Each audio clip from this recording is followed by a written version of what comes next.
Welcome, ladies and gentlemen, to another edition of Gorilla Blood Radio. I am Daniel Correa, and as always with me, Scott NDX. What's up, Scott? I don't know if you can tell, but I'm making fun of you right now, making weird noises. Oh, okay. Whatever, I can't see what's going on. Entrance every time! Well, we tried to do something different last week, and you kind of fucked it up. Well, that may be true. I mean, you have to be just this Captain Parrot opening that you do every time. Oh, okay. I don't know. What Welcome, everybody! Are we a three-wing circus? I mean, well, okay, we kind of are. I mean, I'm lost. Hello, ladies and gentlemen. September, yay! I can just remember when, back in the old days, when if we ever said ladies and gentlemen, Nick would get pissed. Ladies and gentlemen. Hey, Nick, ladies and gentlemen. That's all funny back in the day doing that stuff with this program. We were supposed to be joined. And again, he had issues with me, he had issues with sleeping on my couch when I don't have a couch. We're supposed to be joined by our good buddy Aaron Kendrick, but he disappeared for a little bit. So we start the show without him. If he joins us, he joins us. Hopefully he will, because we were just talking to him for a little bit. We need a plunger. Yeah, having a good time catching up with him. So Scott, how's your Sci-Fi September going so far? It is going very well, apparently, because I am already at 21 movies, and it's only the 17th of September. Literally, just turned September 17th. Holy crap. And I'll probably watch 2 more after we're done here, because I want to finish off the Planet of the Apes series. God damn, dude. Alright, well, you want to run down what you got? Because I think last week would have been the 9th, so somewhere around 9, I think, is where you would probably be at. No. I don't know. Let me see. Let me go back to the past, since this is a forum. Okay, September 10th.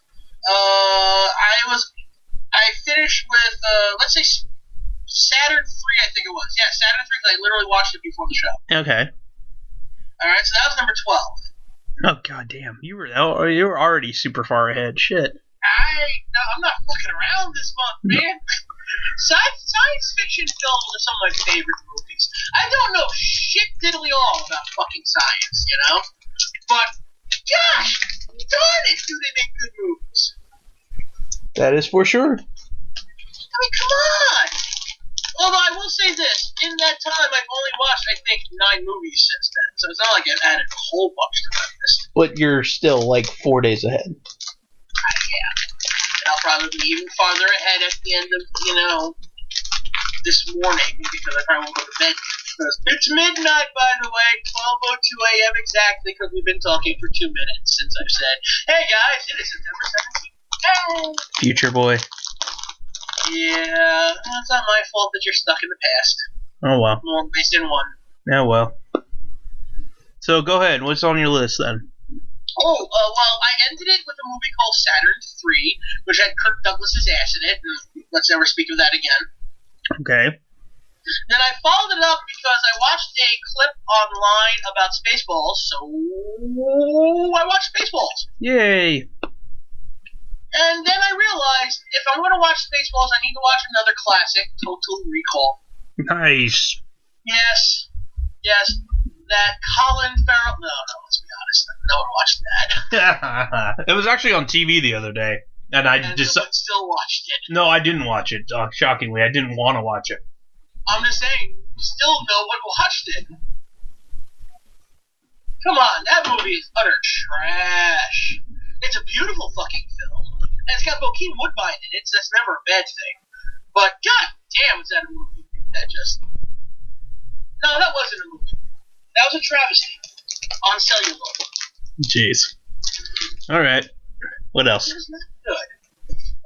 After that, I decided to go back to my DVD December pre-prep, and I watched The New Barbarians, a.k.a. Warriors of the Wasteland! Nice. Another not Mad Max movie. that was also not Mad Max. Okay. It wasn't bad, but it wasn't good, and I don't know, random giggly kid somewhere. I don't recall. I kind of was going through my artwork at the same time, so it still counts. Yeah, it happened. Then I finally watched for the first time in its entirety Johnny Mnemonic. What do you think about it? I enjoyed it. Yeah, I watched it last year. I can see why people don't like it easily, and why it's got such a low rating. I enjoyed it, and it was a very well spent 10 cents. Nice. Yeah, I got the DVD for 10 cents. It's awesome. That's a hell of a deal. I regret nothing of that 10 cents. Yes, okay. You know, it's Keanu Reeves. Keanu Reeves is literally, you know, I've seen planks of wood act better than Keanu Reeves. I mean, calling him wooden is being disrespectful to trees. But I like Keanu Reeves in, you know, his I have no other emotion type movies. You know, because I have no other emotions. So, emotion. It's like, yes, we know. You can't fucking act and you make too much money. But fucking I'm still probably gonna watch your movies. I'll probably watch it again. I enjoyed it. I liked how the graphics were set up for 1995, you know? It felt, at the time, it felt really well done. When you look at it now, it's like, oh, that's what people think of cyberspace? Yes, back in the 90s, that's exactly what people thought cyberspace was. Have no one watched Reboot when they were growing up? Yeah, Reboot. I haven't thought of that in a while. Like, are you fucking kidding me? That's what people thought the inside of computers were. Little tiny people playing games, and if they lost, the computer died. Like, what?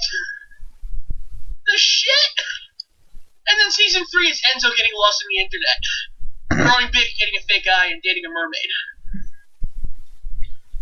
So what else have you watched? Oh no, you know you have to think about that. Yes. Enjoy that. Take that in for a second and enjoy. Reboot. And the idea that you might possibly reboot. That would be weird. That would just be bad. It's like, we're so computer savvy now, even as, like, 4-year-olds. That shit just wouldn't work these days. It doesn't count. Like, what are they going to be doing? Hopping from ISO to ISO? I'm just waiting for Tinder, the animated series. Ugh. How is that not a YouTube thing? You would think. I just saw something that was like, you literally attach it to the USB thing of your phone, and it literally looks like it's a cord attached to an axle. But on the tip of the cord has a stylus. So you literally spin it in a circle, and it'll swipe right, swipe right, swipe right, swipe right, like constantly. It'll just keep going in a circle. It's like, it's stupid. So it's like basically you get like 200 swipe rights in a minute. So you get your chances better of matching with somebody on Tinder. That is idiotic. I was like, are you freaking kidding me? That's just it. That's really, you just can't be like swipe, swipe, swipe, swipe, swipe, swipe. What? Yeah, so you can have it swipe, like you turn it on and turn it in the circle, and it'll keep going and going and going. You can walk away, and it'll keep doing it. Like, God damn it! What the hell? People can't be bothered. I can't. All right, what other movies you watch? After that, I watched a movie I've been wanting to watch for a while, Fortress. It stars Christopher Lambert, who's just a classic schlock, actor. And he is arrested because his wife is having a kid, and apparently that's a no-no these days. So he gets sent to a futuristic prison and eventually breaks out with friends. Nice. The Reanimator's in it too, Jeffrey Combs. Okay. That's never a bad thing. It's actually a really fun movie. It's very 1990s. It also takes place in 2017. Which is hilarious. 2019. All I can think of, every one of these, 1990, The Bronx Warriors, okay, takes place in 1990. Escape 2000 takes place in 1990. But, Steel Dawn takes place in, 2015. I'm like, all these fucking post-apocalyptic movies are taking place now. Did they predict something we didn't know? Apparently, we averted disaster. Or we're on the verge of it. So, well, hell, we made it past Judgment Day, so. Yeah, but we didn't make it past our president yet. Yeah. We'll see what happens. Let's be honest. Let's see what happens in 3.5 years. Yeah, we'll see what happens. Who knows? Look, I just say it this way. I know we don't talk politics much on here because there's a lot of different. Well, we have some similar views. A lot of them are also different. Yep, that is true. We just need to survive the next 3.5 years and see what happens then. That's all I think we need to do. We'll see if he becomes Orange Hitler or not. Jesus Christ, the fortress might actually happen. I'm more worried about like everything being privatized than this guy. We'll see. The shit that we see, like mega city blocks and shit like that, and Judge Dredd, Fortress, which is a privately owned prison and stuff like that. You never know, man. You never. Honestly, because this fucktard is our president, that could be a high possibility. Yeah, it just all depends on Congress. If Congress don't have the balls to do nothing, they won't do nothing. So. Yeah, well, we'll see what happens. And that's where it ends. Okay, good for me.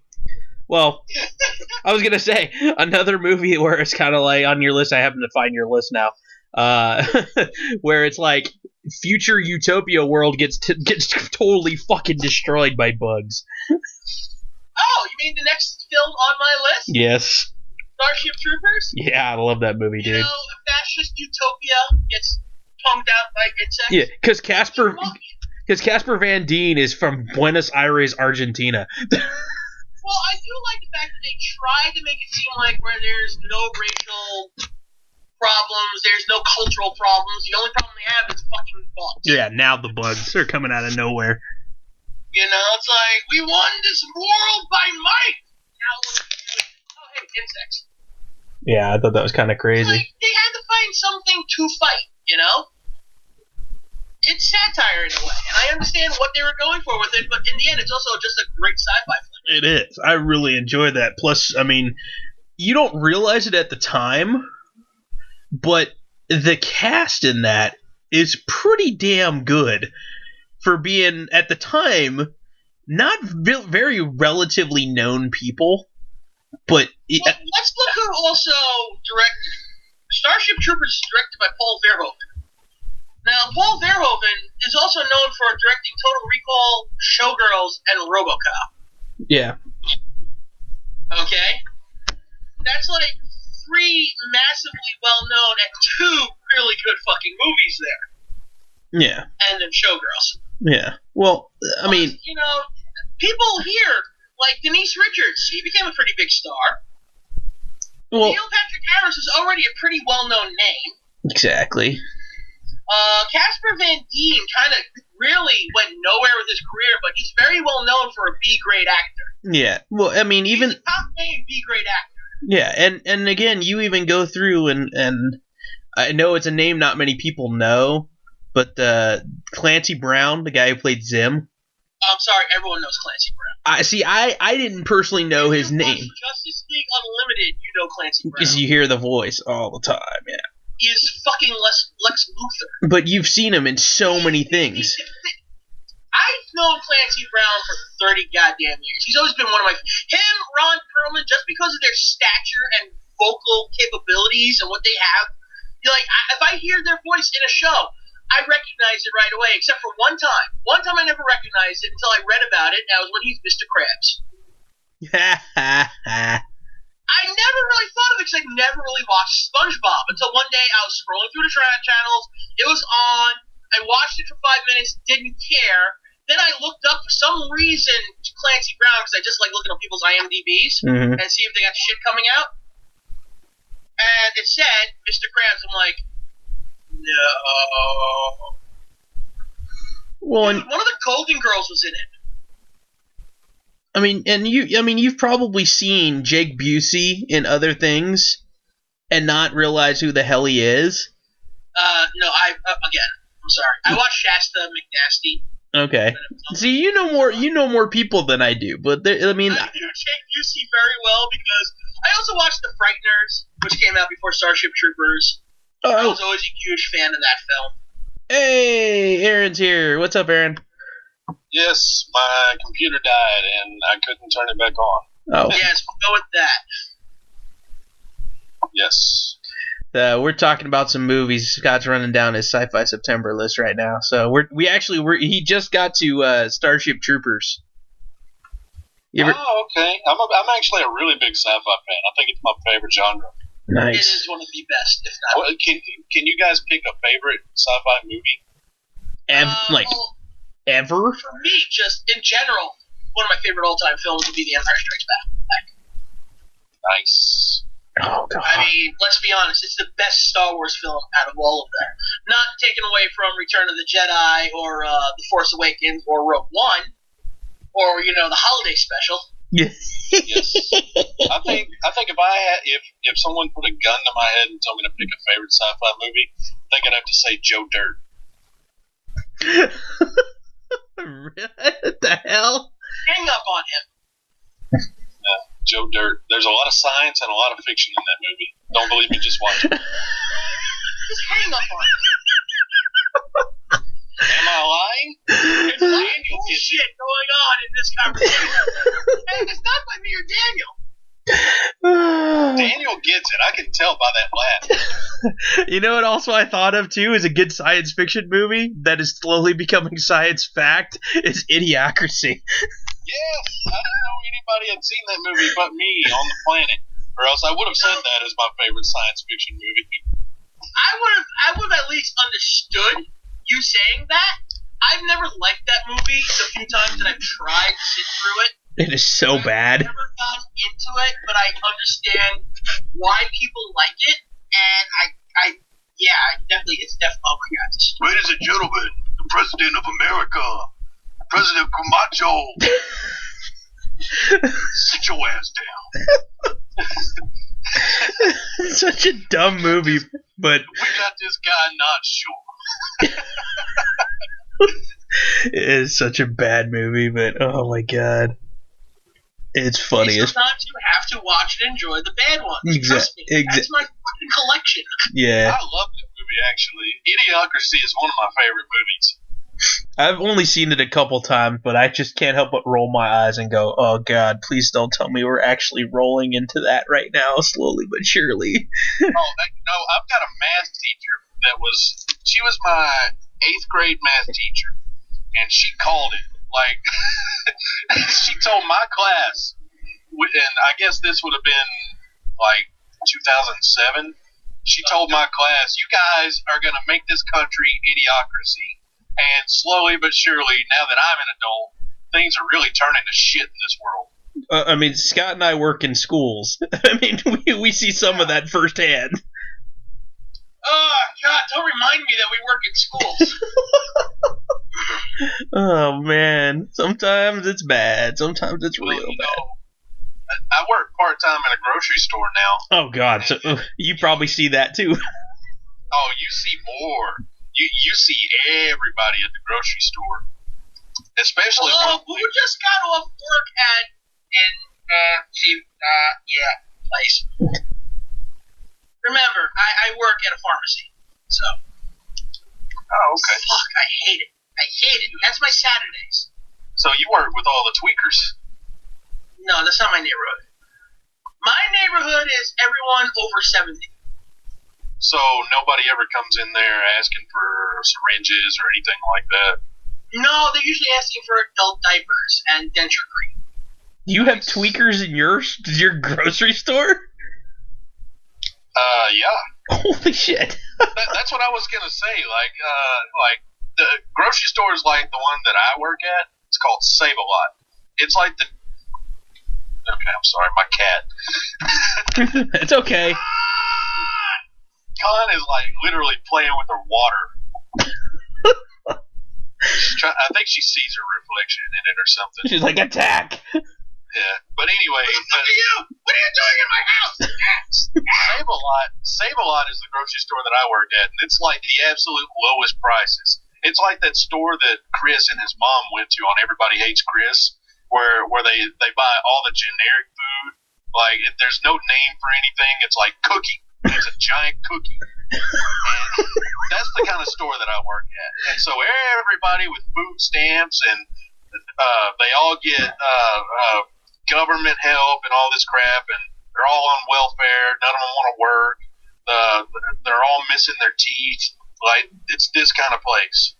And so I literally see everybody.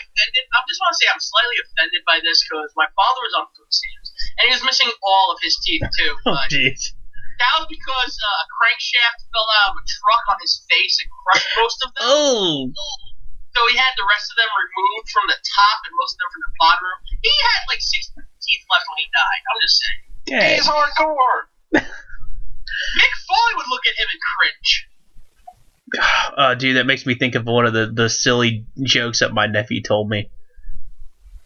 What do you call a bear with no teeth?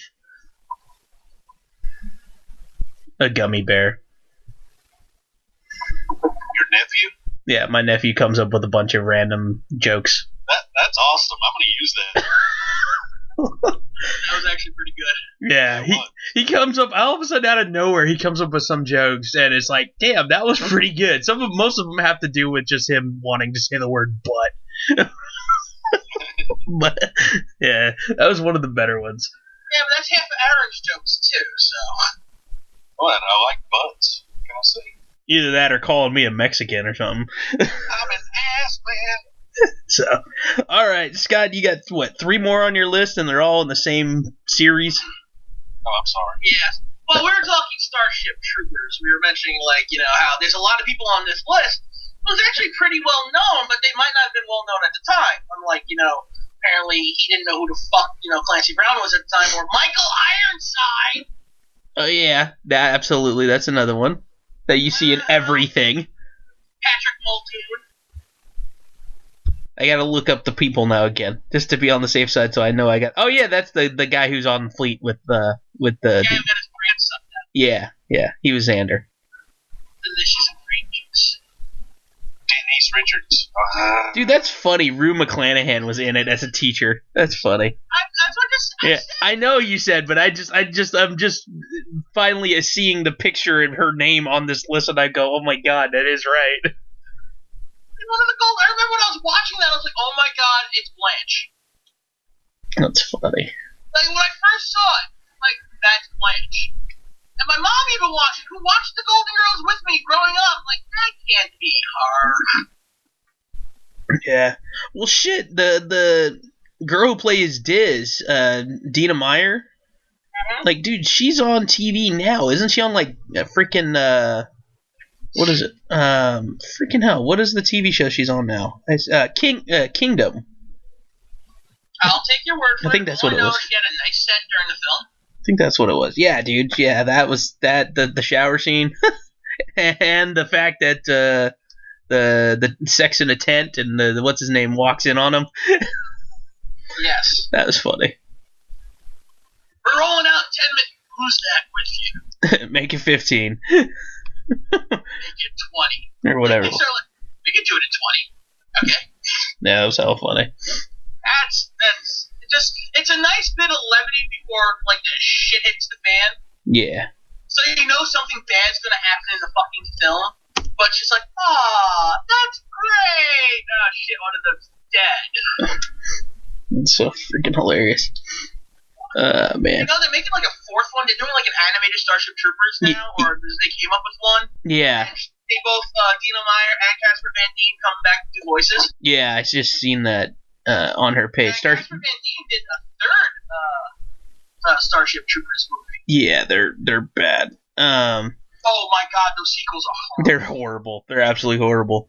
Actually, the second one where they were stuck in a fort and they were being attacked by other humans, they're being controlled by bugs on their spine, or was that the 3rd one? I can't remember. I think I watched them for last year's Sci-Fi September. I can't remember. I'm sorry. It was so bad. And, fucking hell, dude. Like, Casper Van Dien now on certain things, it's pretty funny. Like, he's appearing in, like, random, like, short films on on online or doing the little random TV like online series. He was on Con Men, Alan Tudyk and what's his name put it on what's Nathan Fillion. They did a thing called Con Men, and they're like actors and going to conventions and stuff like that. And then gotta make money somehow. yeah, and he did an appearance on a Superpower Beatdown, one of those YouTube things where they take superheroes and put them against each other. He made an appearance as Hal Jordan in one of them. Actually, that's kind of cool. I kind of like when actors do shit like that. I know Hennigan's done a few of those. John Morrison. Yeah, it's been pretty sweet. Some of them that they do. Seriously, if you haven't seen Superpower Beatdown on if you look up Superpower Beatdown on YouTube, you'll find it, or Bat in the Sun Productions, you'll find them too. They're pretty sweet. Would The Crow be considered a sci-fi movie? I would say so. I'd be fine with it. I dig The Crow. I love it. I haven't seen it in a long time. I mean, it really doesn't hold up the greatest in this day and age. Oh no, this unfortunately it suffers a lot, but it still holds up better than the sequels. No, the original Crow. I think for me, part of it is knowing, Sting. It relates to wrestling. I think part of that in my subconscious is, I think that's really cool that it came from that movie, and also, on the other hand, Brandon Lee. Yeah, that's like something that catches you off guard, Yeah, it's kind of one of those things that makes the movie stick out to me, and I kind of feel bad because if none of that happened, I feel like I wouldn't care about the movie. But see, I think I would have liked it anyway because I just think it's a good fucking film. I mean, it's a great concept. Some of it's a little out there. The fact that he's like just a fucking electric guitar virtuoso who comes back from the dead. Like, he could have had a better life story, than just being a guitarist. I don't know. There's some things that I think... Based off a comic book, so they try to take as much of it as possible, I guess. I couldn't read the comic book just because I hated the art. Oh. It was too much for me. I'm not a fan of Obar's art, at least not during his initial run with the story. Well, you've got a different take on it since you are an artist. So, I mean, I can see where, yeah, I can see that. I mean, it was just I just don't enjoy reading the book, so I didn't read the book. No. But I gotta own the movie eventually. I do have the movie. I found it at a store for like $3 a couple of years ago, and I couldn't pass it up. I think I found it a few times at the Salvation Army over the years, and I just haven't bought it because I kind of want a Blu-ray of it. Yeah, but I mean, do they even make it? Yeah. Hold on, let me look. I've just been cheap with that. Time to get on Amazon. Yeah, I try to avoid Amazon right now because of how many goddamn items I have on my wish list. Let's see.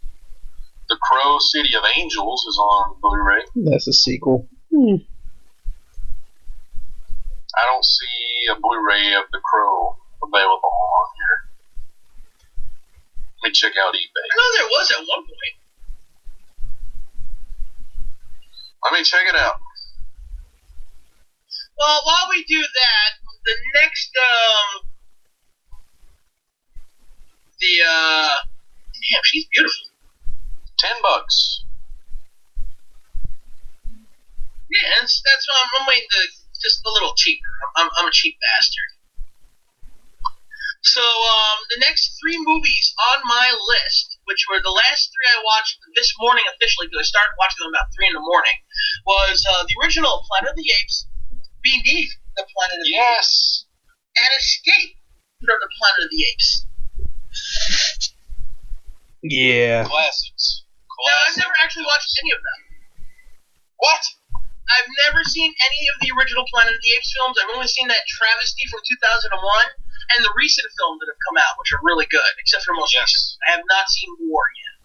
I haven't seen War either, but I'm freaking dying to see it. The minute it comes out on Blu-ray, I'm buying it. I already have the other 2. I'm just going to wait till it comes out on Blu-ray and just buy it already. But yes, I finally watched Planet of the Apes for the first time, and I gotta say, I really enjoyed these films for different reasons.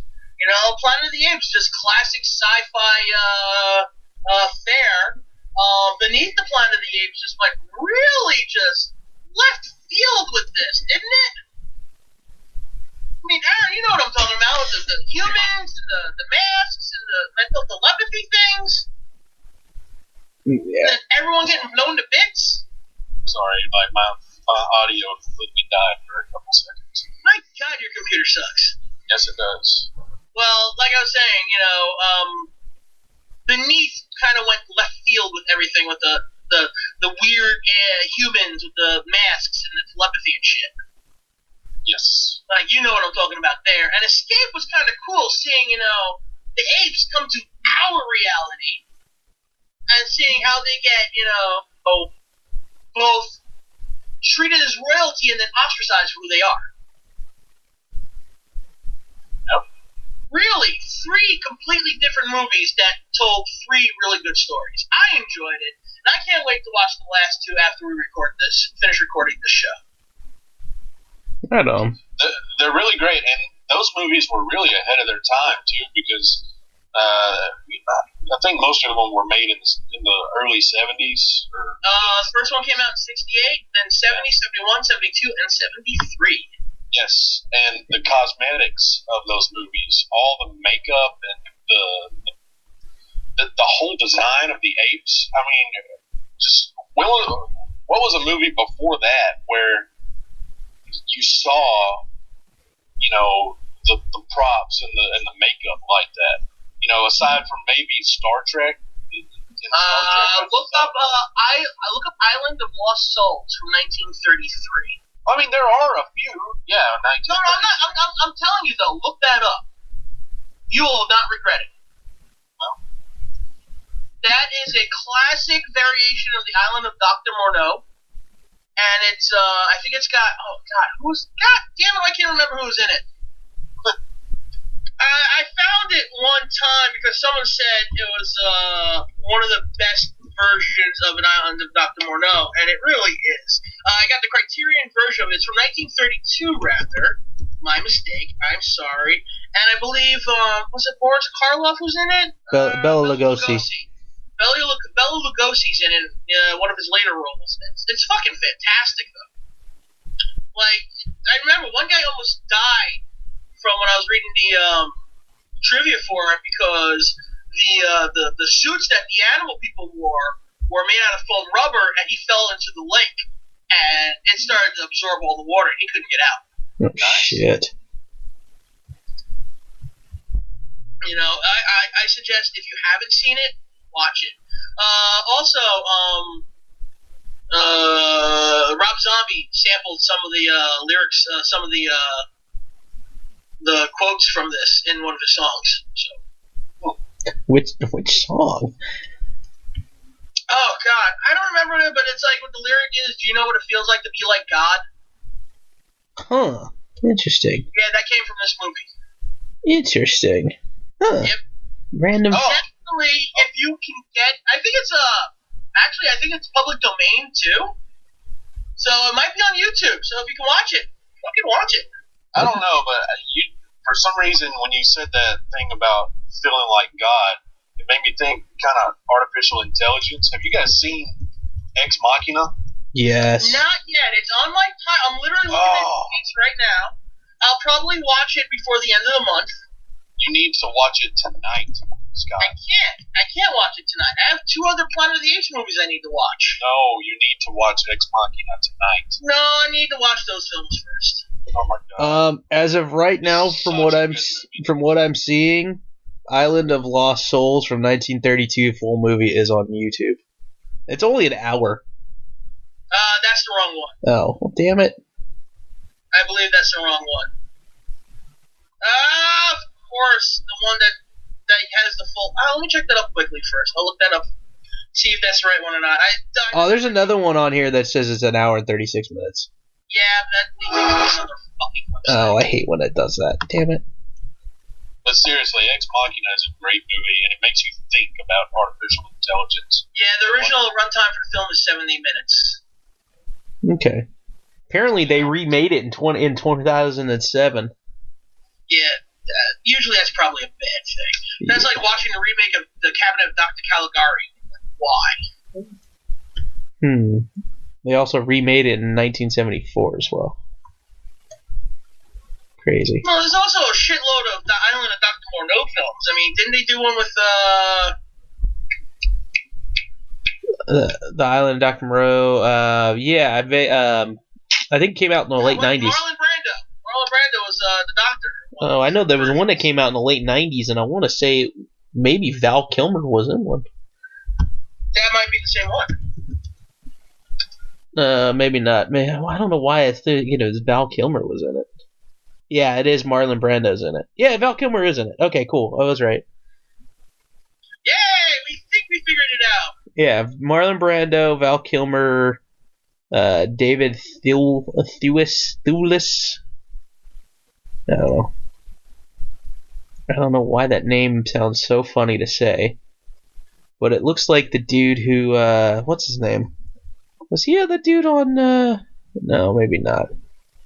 Oh, he was the guy who played Professor Lupin in Harry Potter. He's in it. I wouldn't know. I've never watched those. You've never seen Harry Potter, really? I've seen the first 3, and I don't remember much about them other than they got worse as they went along. Yeah.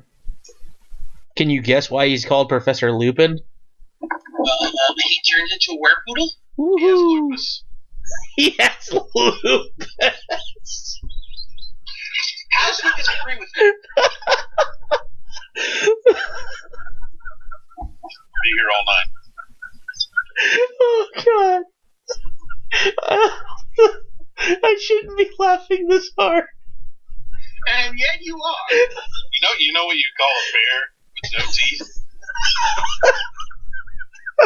A gummy bear. Okay. I hate my life. All right. I'm going to try to compose myself here. Try to compose your shelf? Compose my shelf here, yes. All right. Why, is your shelf falling over? Yes. The shelf that is my sanity is falling over. You might want to fix that. You shouldn't fuck with your shelf. Yeah. All right. Okay, so I will go over my list now, since Scott's already way ahead of me, and I'm a day behind, so I'll probably be 2 days behind, so we'll see. So I think I left off last with Spawn. I think that's where I left off as. Because I told you I watched Spawn, right? I think so. Yes. Okay. Which I'm not a fan. You weren't? I liked it. That's the first time I've ever seen it, but I liked it. What don't you like about it, Aaron? What's your beef? Uh-oh. We lost him. What's your beef, this computer? Can you hear me? Yes, we got you again. Okay, I just unplugged my headset, so. That's weird. Well, it sounds like you're recording from a tin can, but at least we can hear you. Yeah, you're right. Nobody else is listening anyway. I know, you'd be the only one who actually listens to the show, probably. So what's your beef with Spawn? Why don't we just call this a phone call from now on? Wow. That's kind of painful. Ouch. Yeah. What's your beef with Spawn? Answer the question. Oh, well, it doesn't interest me. I can't get into it. Okay. I don't know what else you want me to say. That works, I guess. Tell us how you really feel. I thought there was going to be some really big explanation about, oh, you don't fuck with Jesus, or some shit. I don't know. There you go. I'll use that. I don't know. You just say it like that, you don't fuck with Jesus. I don't know. Like, really? No wonder why he keeps calling you a Mexican. Probably. That's funny. All right. So I continued on my list here with the Jurassic World, which would be. It's not a bad movie. Which actually is the third movie on my list that has what's his name, the Star-Lord in it. So Chris Pratt. Say his name real fast, and you will think about barbecued rats forever. Chris Pratt. I don't think. So, and then I after our show, the next day rather, I'd watched Alien, and then Aliens. Game over, man. Game over. Yeah, that was freaking awesome. That was sucked when I thought he died. Yeah, you know what? These movies, for the most part, yeah, you could tell the first one was very, very different from the second one. It's straight up punk. Yeah, the first one is like, yeah, you're trying to be in suspense for like the whole fucking time. It's very slow moving. And then the second one is a little bit, it's not as fast, it's not super fast paced by any stretch of the imagination. It's much different. It's more sci-fi than horror. Yeah, and having the it's sort of like the first two Terminators, if you think about it. Yeah, that's true. Having the more, if you think about it, those are two very different movies. Yeah, I mean, and with this one too, having the added cast members that are in there for longer, and you know now what could happen if the facehuggers or the aliens get a hold of you or whatnot. You already know about the blood being basically acid, and seeing the tracking devices, and all of a sudden you're seeing all these freaking dots coming at you going, oh shit, and then they're not in front of you, and you go, oh fuck, they're in the ceiling. So I thought that was pretty cool. Then you talked about some movie with somebody's ass. I can do you one better because I watched Universal Soldier, so I freaking got Jean-Claude Van Damme ass in that movie. Yeah, he has a lot of ass in that movie. Oh, dude, he's almost every fucking movie he's in. There's like a gratuitous shot of his ass. I don't know what it is. Yeah, I was proud of his ass, so he wanted to make sure everyone saw it. Yeah, now at this point, if I said I wanted to watch Universal Soldier,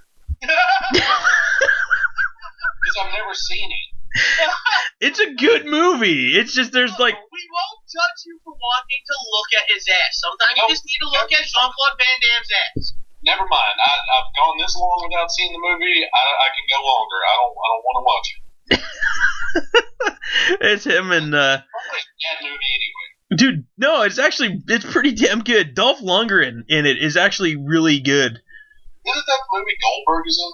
That was the second. One of the multiple sequels that followed. Yeah. Later.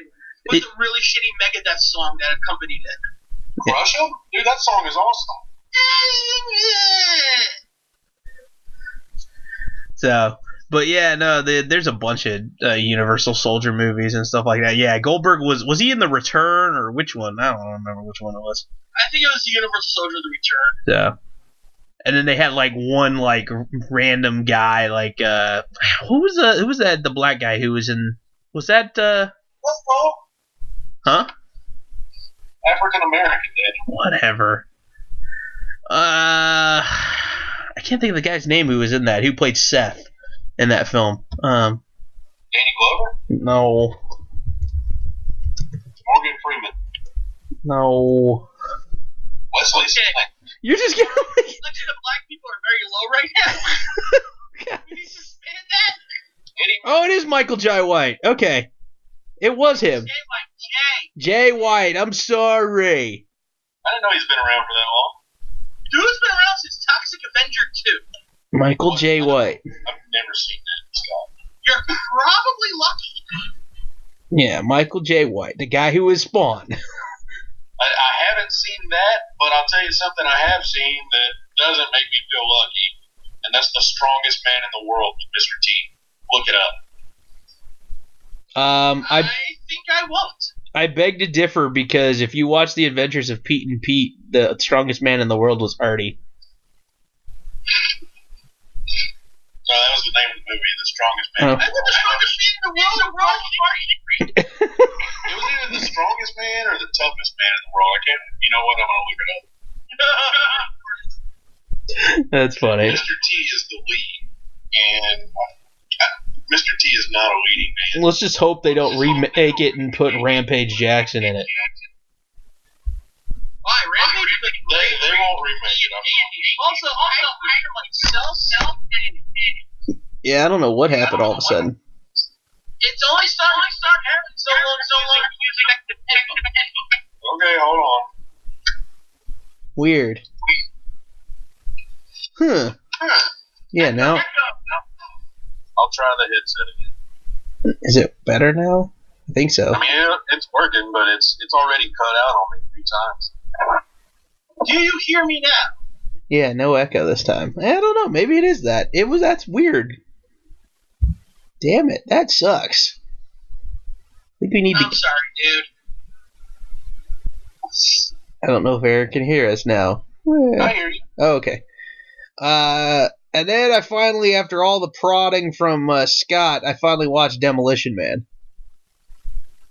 I've seen that. That's about fucking time. Yeah, dude. I saw it at like 2 in the morning when I was 10 years old. Nice. Roughly 10 years old. Yeah, dude. No, I had some really good fucking laugh out loud moments in that movie.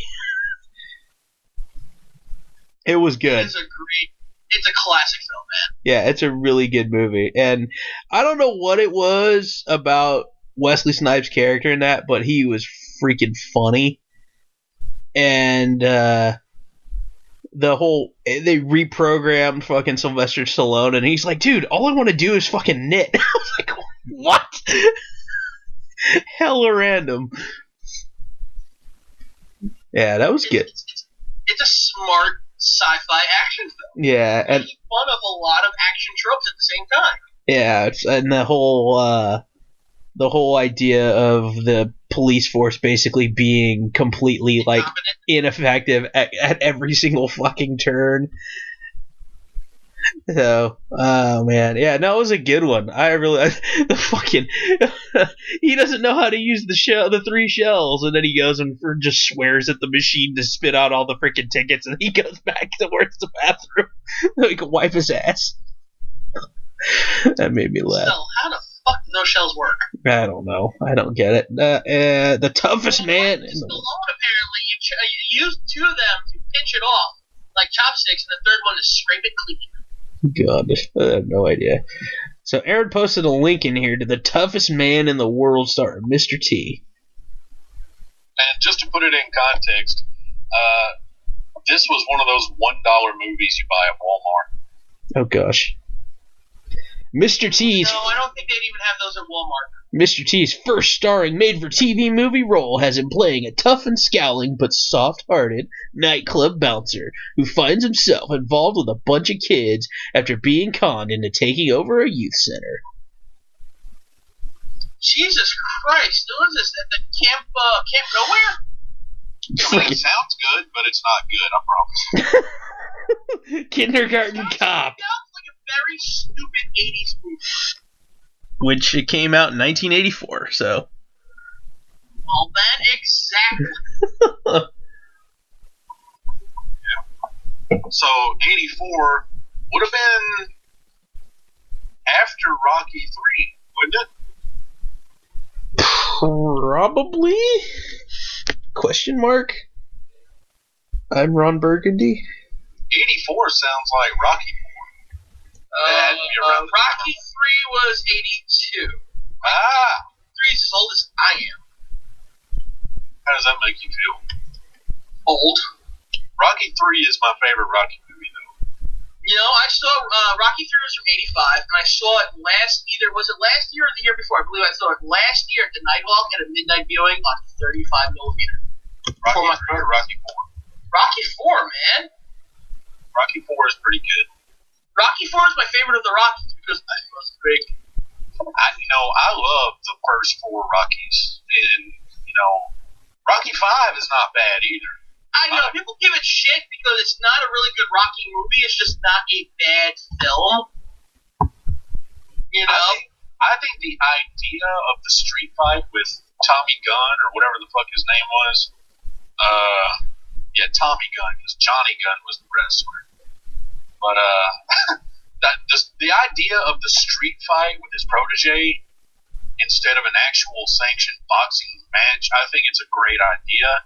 It's better on paper than it is put together on. There was a lot of good for it, and there was just a lot of bad that went with it too. It's an average film. I mean, Rocky Balboa more than makes up for it. If Tommy Gunn had been in the other movies, and you had been familiar with him and grown to. Yeah, You know, like, it's if you just like. if he was helping him train in fucking Russia, Yeah. I mean, it's a little different. It's the classic, you know, build up a baby face and then turn him heel. It would have been so much better than just, you know, showing him in the last movie and not having any time to get to know the character. I agree with you on that. It didn't feel as dramatic as it could have been. But that's why I was like a big fan of Rocky Balboa. I mean, if you ignore Rocky 5 happening, Balboa kind of makes sense. I wasn't a fan of Balboa. Really? I just thought it was a good story, and I like the boxing in it, although his son is a whiny dick. Milo Ventimiglia. Oh gosh. I wasn't a big fan of Creed either, to be honest. We can't talk to you anymore. I'm torn because I like the idea of Rocky Balboa, but seriously, like, after being retired and coming up against the heavyweight champion of the world, you would think that the old guy would get his ass beat. I know, suspension of disbelief, but they played it off as him being cocky at first, and he breaks his hand, so there's abilities to get around it. Plus, fucking Rocky. Yeah, Okay? I guess. At least he didn't win. Yeah, that was the main thing. I was glad that they didn't try to put him over. That would have been really bad if he actually won the fucking fight. Then I probably would have been like, well, fuck, this is just stupid. Yeah. Creed. The losing fight at least made it seem more realistic. It's like, alright, it's a close score, but he still fucking lost. Yeah. Grudge match was good. I don't want to see that. I still haven't seen it, but it looked fucking hilarious. Oh, man. I'll tell you, alright, back on sci-fi movies and underrated sci-fi movies, Terminator Genesis, I think, gets a lot of shit that it doesn't deserve. Dude, I saw that in theaters. It was a good fucking movie. Fuck the haters. Anytime anyone talks about it, it's the first thing I say. Fuck the haters. That's an entertaining fucking film. Yeah, it was. Oh, yeah, it was. It was. Plus, Matt Smith is fucking in it too. So, because I don't know if you guys heard me because my audio cut out again, but I said Amelia Clark. You did not have to repeat that. Oh, so you did hear it. No, we didn't, but we didn't need to hear it anyway. Well, hey, I'll say it a different way. Daenerys Targaryen. Huh? She's from Game of Thrones. The mother I of don't watch that dragons. shit at all. I don't watch Game of Thrones either, but I know who she is from. Yeah. The Khaleesi. I just want you to stop making that noise. Yeah, baby. Wait for your cat to jump in your lap again. That's hilarious. You're like making mating sounds for your cat. She's staring at me from across the room. You might. Like, what the fuck is wrong with you? Shut up. That's funny. She is like just watching me. She's on the couch and I'm in the recliner and she's just looking at me, staring me down. That's funny. Eyeballing you like you're a piece of meat. You guys ever see that Saturday Night Live skit where Will Ferrell is Ron Burgundy and he's talking to the fake goat? It's like a plastic goat and he goes, "Quick staring contest, go!" And he just looks at it and goes, "You win." What the fuck? Yeah, I'm sitting there having a staring contest. What? I can't stand him as a lead actor. I can watch him as like a secondary guy in a film, but his movie sucks so much. You gotta admit that the medieval fight scene in Anchorman is one of the greatest cinematic moments in history. I don't have to admit that because I've never actually seen it. What? I refuse to watch Anchorman. Dude, it's so funny. That's why you don't like his movies, because you haven't seen any of them. I've seen enough of them, and I've seen too much. The only one I actually like of his is Old School. Which is strange, because it has 3 actors in it I can't fucking stand normally, yet I like Old School. He was good in Austin Powers. Yeah, but again, he wasn't the lead actor. Yeah, and he died in like 5 minutes. Oh, Exactly. That my doesn't leg hurt. is badly broken, and the wound is starting to smell like almonds. The fire wouldn't kill him, so they had to send someone down in the chamber to shoot him. I like that in a bit of the producers? You know, when he fell down the stairs? I broke my leg! Oh my god, it's so hot! He runs from the cops, falls down another place. I broke my other leg! Dude, The Onion just posted an article. I don't. You guys have ever heard of The Onion? It's basically like total faux news, kind of like kayfabe news. So we talk about once in a while on here. Somebody wrote an article about a little over a week ago. Parent Trap producers recall euthanizing Lindsay Lohan clone after completing filming. Oh my god. Probably euthanized the wrong one. Oh my god, dude. This is so funny. Calling it, okay, I'm going to read the paragraph. Literally, it's just a paragraph, but it's funny. Calling it one of the most challenging aspects of creating the beloved family comedy, the producers of 1998's The Parent Trap recalled Wednesday the harrowing experience of euthanizing their Lindsay Lohan clone after completion of filming. Quote, we decided just to get it over with as quickly as possible, so as soon as shooting wrapped, we told her there was a pizza party for her behind the set of the soundstage, said producer Charles Shire, acknowledging the crew members instead seized the Lohan clone, strapped her to a chair, and used an IV to deliver a cocktail of lethal drugs into her bloodstream. Quote, it was kind of heartbreaking hearing the Lohan clone talk about how excited she was for the movie to come out, how she wanted to grow up and become a famous actress. But at least we used a better poison than the one they used on Haley Mills' clone after the original 1961 Parent Trap, which apparently took hours to work. Shire admitted that our already disturbing experience became even more traumatic when the actual Lindsay Lohan stumbled upon her clone being cremated in the back lot. You're doing that a little too much right now. Dude, that's just funny to me. Oh, dude, that's hilarious. I love that people can come up with writing like that. I'm like, where is that in the actual movies? Hey, my audio cut out, so can you repeat that? No! Sure. No. Dude, that's funny. That's good. I don't always read The Onion because, again, obviously it's all fake news. Fake news, literally. But that's pretty fucking funny. Oh my god. That's pretty good, I gotta say. Oh man. So yeah, Sci-Fi September. Woo! We're halfway there. Ex Machina, Scott. Or 21. Your head. There. Scott's What do you plan on watching on your to add to said list? Oh man, I probably will throw on Alien 3 and Resurrection because I have the set, and then I also have AVP, and I have Prometheus, which I don't know if I really want to watch Prometheus. Do not do that to yourself. Do not hate yourself that much. I like Prometheus. I have iRobot as well that I pulled off the shelf. So we'll see. I might have to watch Minority Report because I actually like that movie. I wonder what. You make it seem like you don't like any of the movies you just watched. Let me go over here to my movie collection because it's been so long since I've actually looked at it. I don't even know what all sci-fi movies I have. We're going to do an impromptu naming of my list here. How about we do that? That means you have to watch all those films within the next 14 days. Okay, I don't think I even have 14 sci-fi movies over here because my movie collection sucks. I've got the Terminator. The Matrix trilogy. I'm sorry. That's sci-fi. Yeah, I'm not a fan.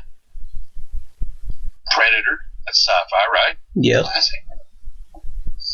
Through the Never. Metallica. That's sci-fi, right? No. That's the one that's like half live concert, half like animated music video thing. No, it's not animated. It's like, I would say it's literally a sci-fi movie.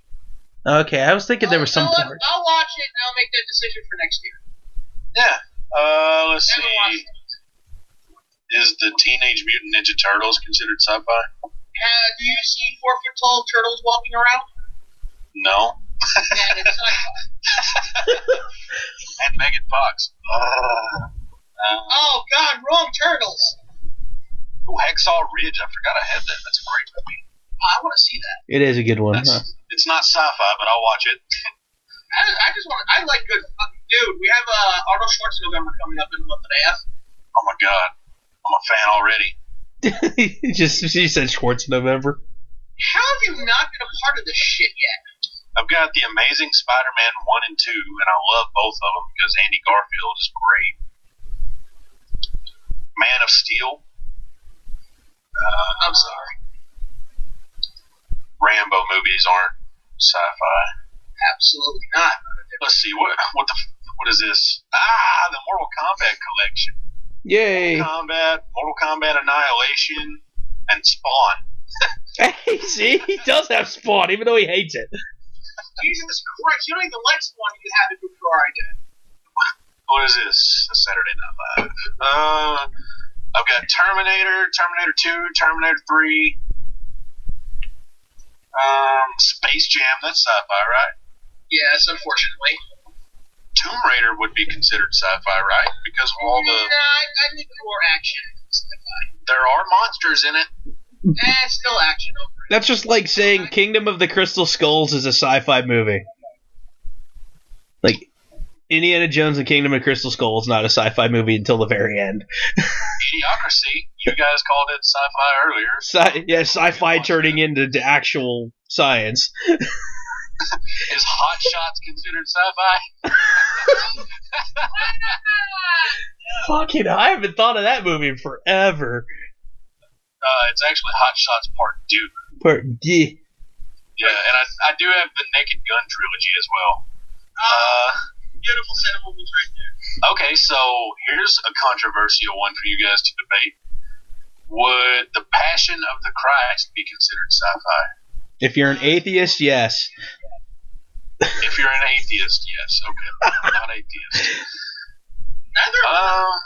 Friday the 13th, Part 1 and 2. Is that considered sci-fi or horror? Okay. That's horror. That's straight horror. Strictly horror. Okay. The Crow. Sci-fi. Ooh, I forgot I had this. The Thing, Prince of Darkness, They Live, and Village of the Damned. So 2 out of 4 ain't bad. They Live is definitely sci-fi, not Yes. horror. So is The Thing. I need to watch The Thing because I don't Honestly, The Thing is the best crossover from Sci-Fi September to 31 Nights of Halloween.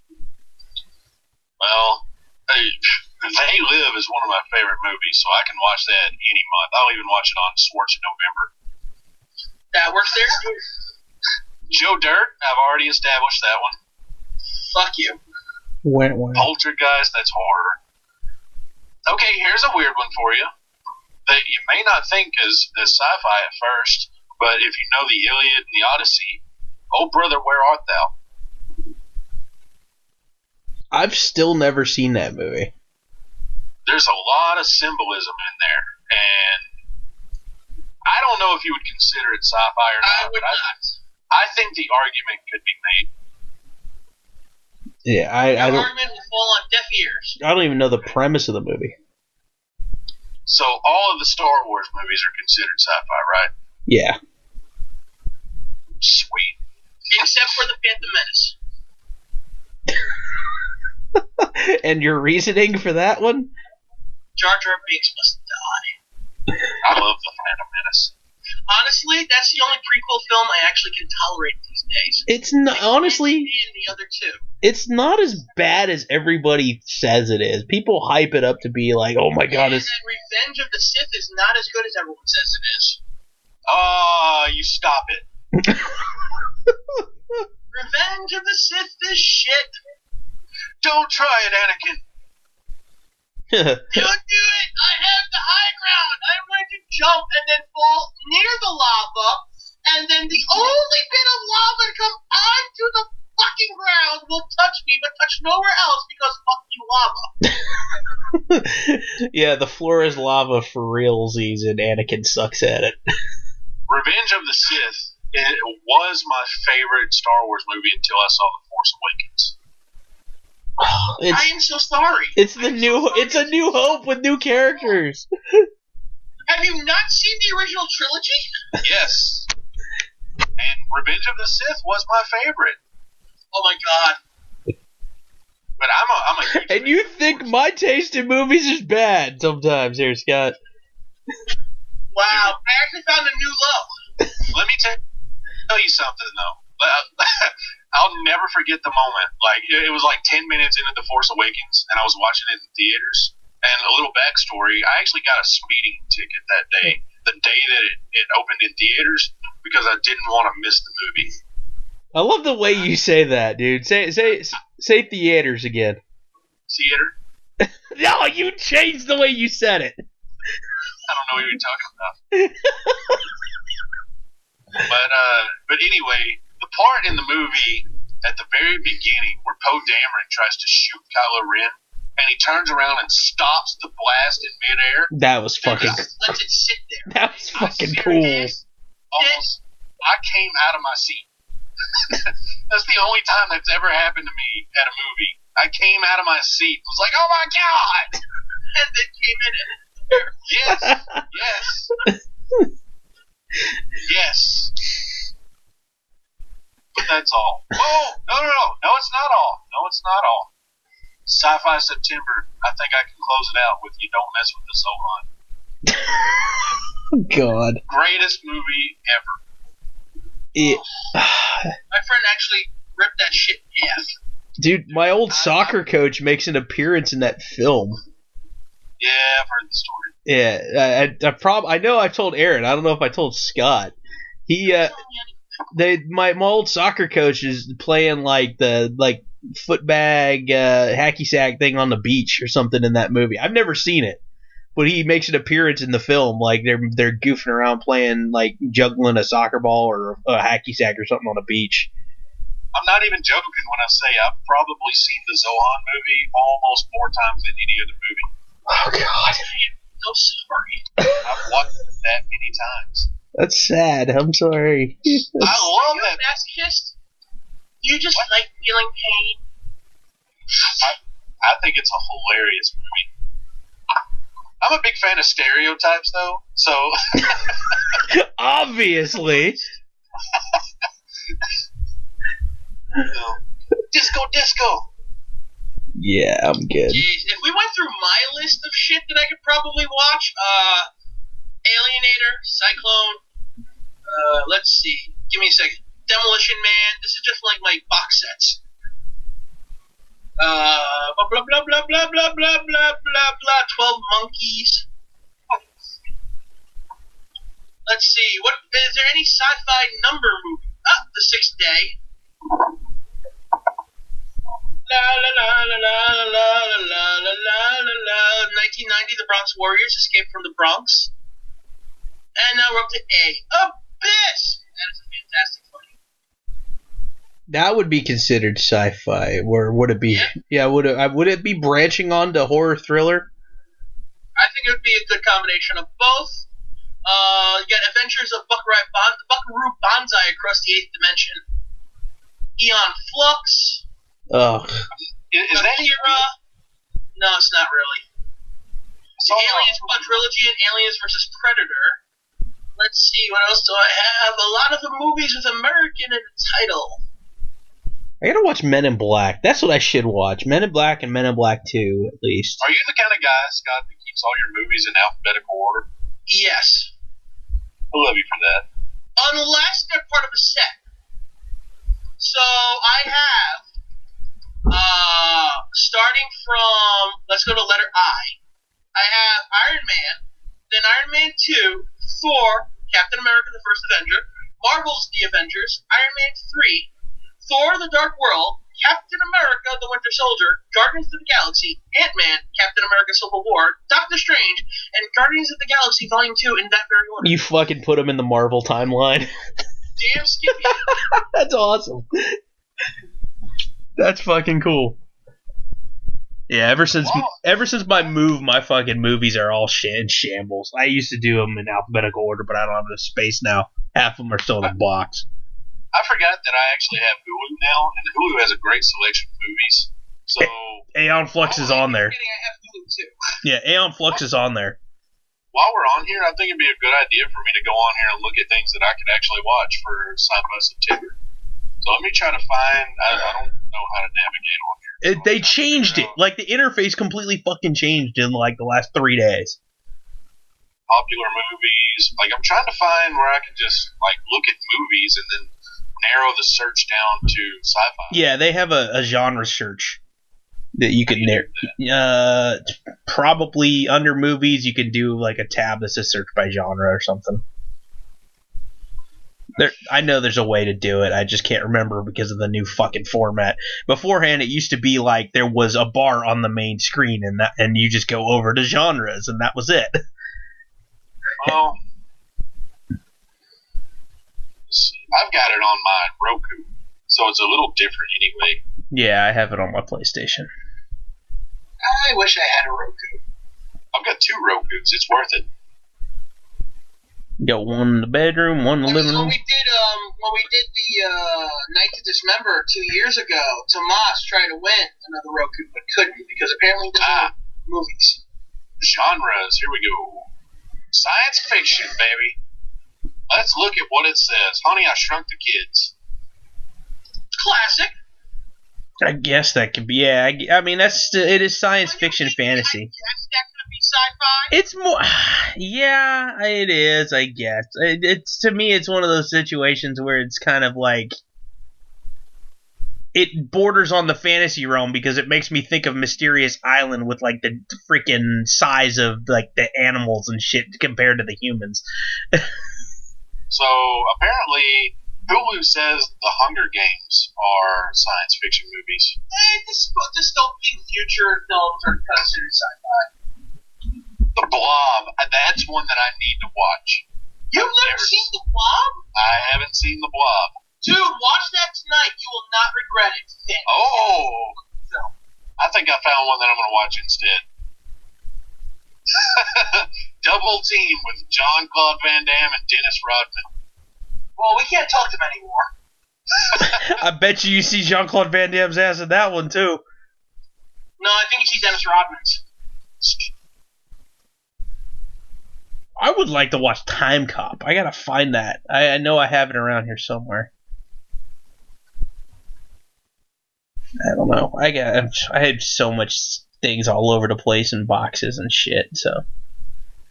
God damn it. I don't have enough space. Not enough bookshelf space. You're telling me. I know. You're the same way. You're way even worse than I am. So. I literally have a dresser of nothing but comics. I have a bed in the living room of nothing but DVDs.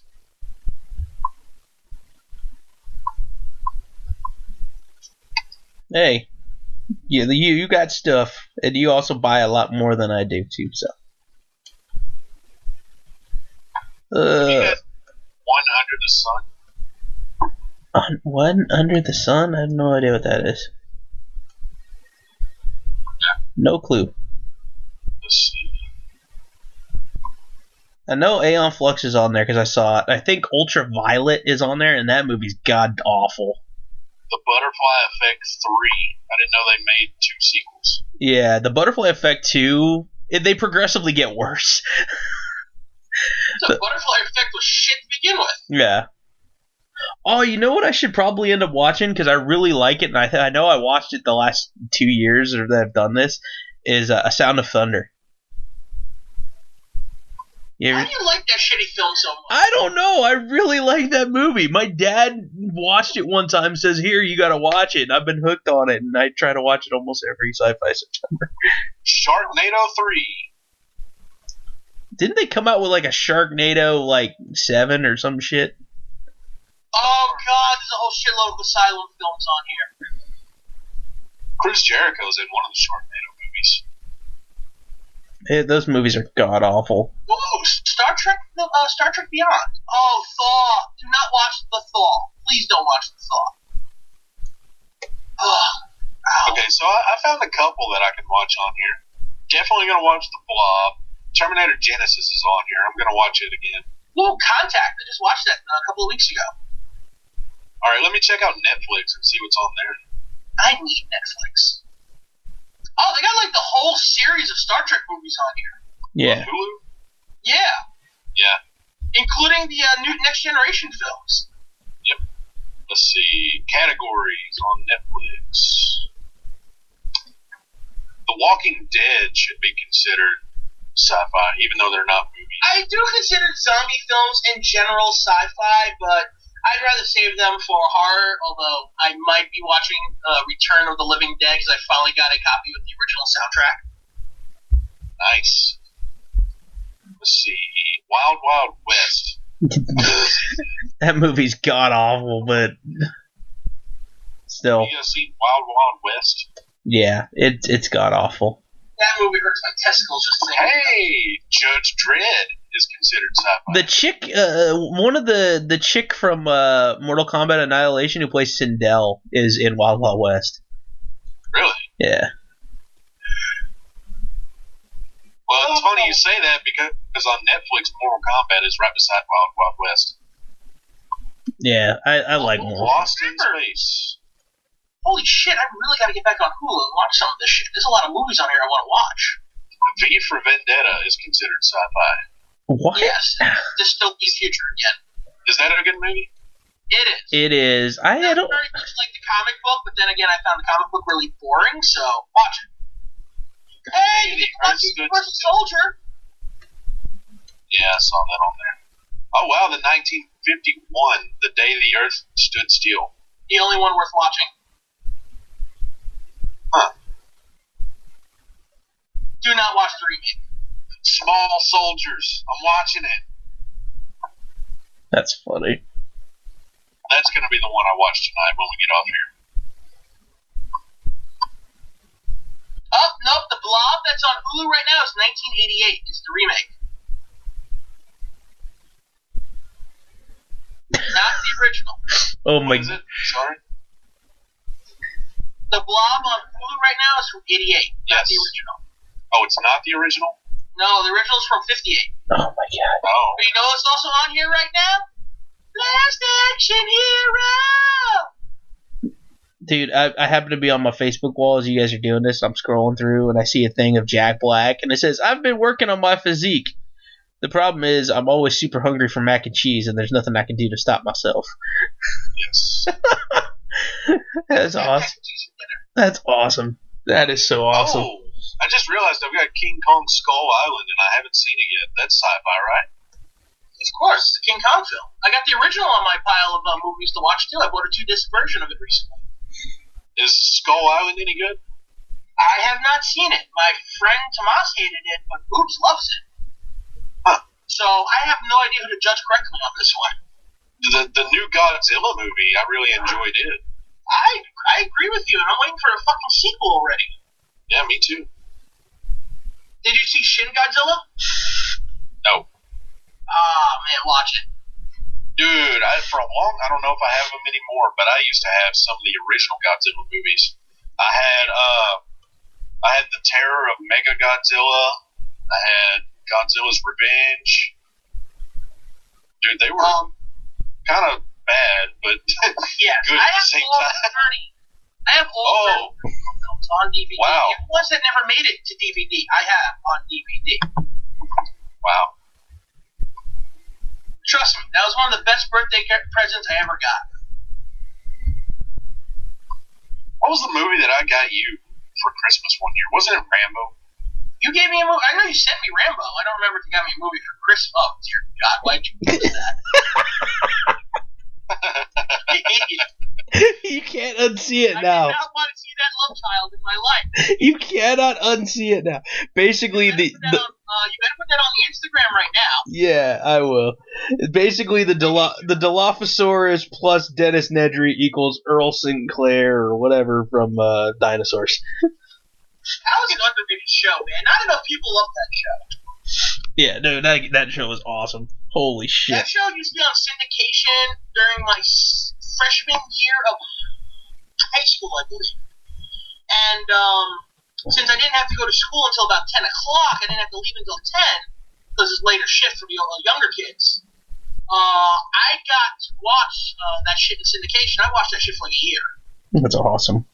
It was great, man. I love that show. That was hilarious. Man, Netflix kind of sucks. There's another one floating around here that is it shows all the characters from dinosaurs if they were put in Jurassic Park into just random scenes from Jurassic Park. It's pretty fucking funny. They should be revived for Jurassic World when they reopen the park. They should be your tour guides. Yeah. Not the mama, not the mama. That's awesome. Oh, man. It's so great. Some of this stuff is hilarious, dude. Some of this, I love the internet. I love it and I hate it at the same time. God bless you, internet, you dirty piece of shit, you. Basically, yes. I think between my movies and Hulu, I'm going to be set for the rest of the Sci-Fi subject. I'm making it a goal to finish out the second half of the month and watch a movie every day. Are you going to join us for 31 Nights of Halloween? Yes. And especially Arnold Schwarzenegger November. So, question, are you part of horrorsonline.proboards.com? I am, but I think I've only made like one post on there. Well, if you've actually gone there on a regular basis, you might know that we've been doing this shit for the last 5 years. No, I know you've been doing it. I've just never thought about it. I've never considered doing it myself until right now. Oh Mostly because I just want to watch like a couple of my favorite movies again, like Terminator Genesis. Dude, I got an email. I'm using this to watch movies that I've never watched before, or at least shit on my list of stuff that I need to watch that I haven't. We do DVD December. I'm sure you know that as well, right? What's the theme there? Well, the theme for DVD December is more for like me and Tomas, because we hoard movies. We're just constantly buying shit, and we don't get a chance to watch all of it. So this is a chance to force us to watch something off our pile every day. Now, because I'm a douchebag who needs to do this anyway, I usually spend the first 3 or 4 months, depending on whatever our themes happen to be, which we did in Animated August. Now we're doing Sci-Fi September. Then we're doing 31 Nights of Halloween and Arnold Schwarzenegger November. I keep a log of all the movies that I finally watched and got off my fucking bed. You know, and this month alone, and we're only on September 17th at 1:21 a.m.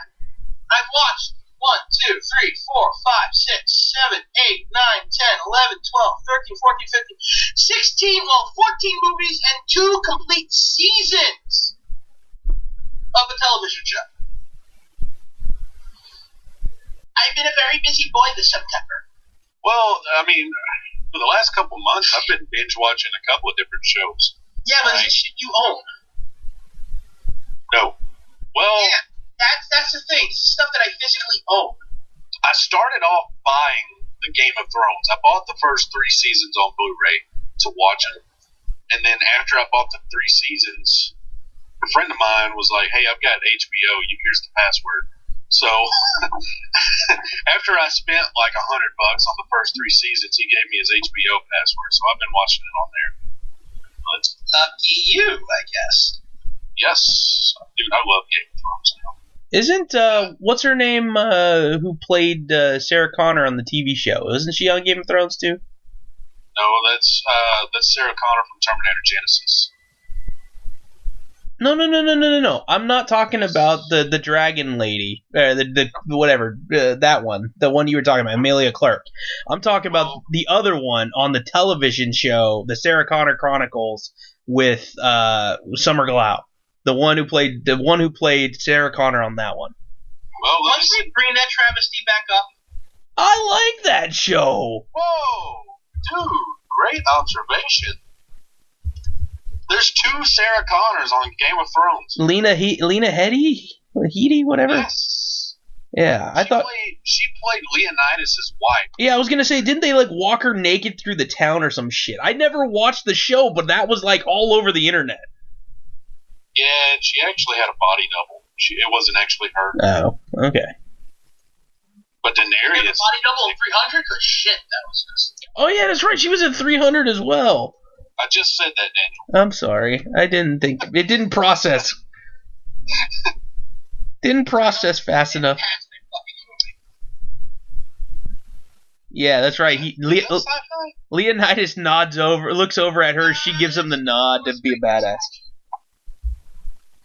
I mean, I don't know. I mean, there's some sci-fi elements to it, but they fit more fantasy than sci-fi. I think Kurgan was pretty scientifically fiction in that movie. That's why I'm going more fantasy, though. Kurgan was in 300. I mean, Kurgan is like 9 feet tall. Kurgan. Of all the wrestlers, it had to be Kurgan. That's pretty bad. I think someone has something against Kurgan. Oh, man, I love Kurgan. Oh, man. You guys seen The Purge? Yes. Which one? Any of them. The second one I own, fucking great movie. The first one, the third one, I haven't really seen yet. I know I've seen the first one. I can't remember if I've seen the second one. And I know I haven't seen the third one. Yeah. The second one's essentially a Punisher film. Because that's the one they actually are out and about and going around. Yeah. Right? It's actually the best Punisher film that's not a Punisher film. Nice. Because that one, would you consider that one more in the horror genre or more in the sci-fi thriller type? I mean, it does have sci-fi elements with the whole, I wouldn't say dystopian future, but, idealistic future with one day a year, everyone can go ape shit and do whatever the fuck they want future. Yeah. That's still more horror elements than that. Actually, honestly, I think the second and third ones are more action than horror. Interesting. Okay. They fit more action genre. They sort of did like what Terminator and Alien did. Start with horror elements and then move more towards an action series. Because sure as shit, never going to think Rise of the Machines is a horror film. I don't know about that. It is not a horror film. It's straight sci-fi. It's a good fucking movie, though. People need to stop giving that movie shit. The original Terminator is a horror film. Absolutely. That's what I'm talking about, though. If you know, the first Terminator is a horror film. The ones that follow are more sci-fi action fare. Judgment Day is a cinematic classic. Well, Judgment Day is just one of the best movies ever made. Yes. It holds up very well. The only thing that doesn't hold up, and I've watched it on Blu-ray and a really, really fucking good television, is when Arnold falls off the top of the truck. That's the only thing that doesn't look good in the whole film. Everything else looks crisp, beautiful. The CGI still stands up, except for that one moment. Where he's walking out of the flames? No, not even. It's like when he falls off the top of the truck. And he tumbles off the truck. Yeah, no, yeah. And that just looks like a paper-mache model. Yeah. That's like Reptilicus Man. It's funny, though. Yeah, but if you look at the rest of the film, though, it really stands up 25, 30, nearly 30 years later. Dude, I remember, I got that movie for Christmas when I was 7 years old. Oh, hey, did you guys? That was a good fucking idea. Did you guys see that they're remaking Flatliners? Never seen it. Oh man, yeah, it's a good one. It's like to a point where a bunch of college students are like trying to figure out what happens after death. So they actually have people like stop their heart and then they shock them back awake and some shit goes down, man. So honestly, that's a movie that does not need to be remade. It doesn't, but I happened to see that they just released a trailer for it, and what's her name, who played Juno, is in it. Yeah, I've never seen that. Hang on, I'm bringing it up real quick. Unless you're talking about Juno from Beetlejuice, and she's dead. No, Ellen Page. Oh, okay. Never seen it. Dude, you guys have me like having an urge to go to Walmart and look for sci-fi movies. Is Walmart still open in your neighborhood? They're open all night, baby. Then fucking go. I'm thinking about it. I know there's a lot of sci-fi movies that I can buy for $5. Yeah, they have Honestly, that bin. If I could go to Walmart right now, I would go to Walmart right now and probably walk out with $70 worth of movies. Easily. I don't know about that, Scott. But I would buy a couple. I'd probably walk out with $100 now, just to make up for the ones that you don't buy. But back to the sequel thing about Judgment Day. Where would you put Judgment Day as on the all-time greatest sequels list? Sequels. Yes. Terminator 2, Judgment Day. It's easily top 5. I mean, when I think of the greatest sequels, Empire and Strikes Back, yeah, Temple of Doom. Really? Yeah. Look, I'm not a hater on Temple of Doom like other ones, but I mean, if we're talking sequels, The Last Crusade is much better than that. I agree. But I mean, as an original sequel, part 2. I can't agree with this one.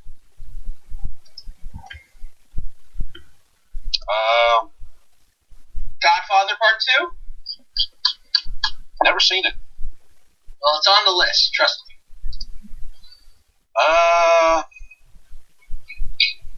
The Spy Who Shagged Me, Austin Powers. Just kidding. I'm trying not to laugh right now if you're being serious. Mortal Kombat Annihilation. Yeah, that's a laugh. Yeah, for the ones who know. Rocky 2, maybe? It's definitely better than the first one.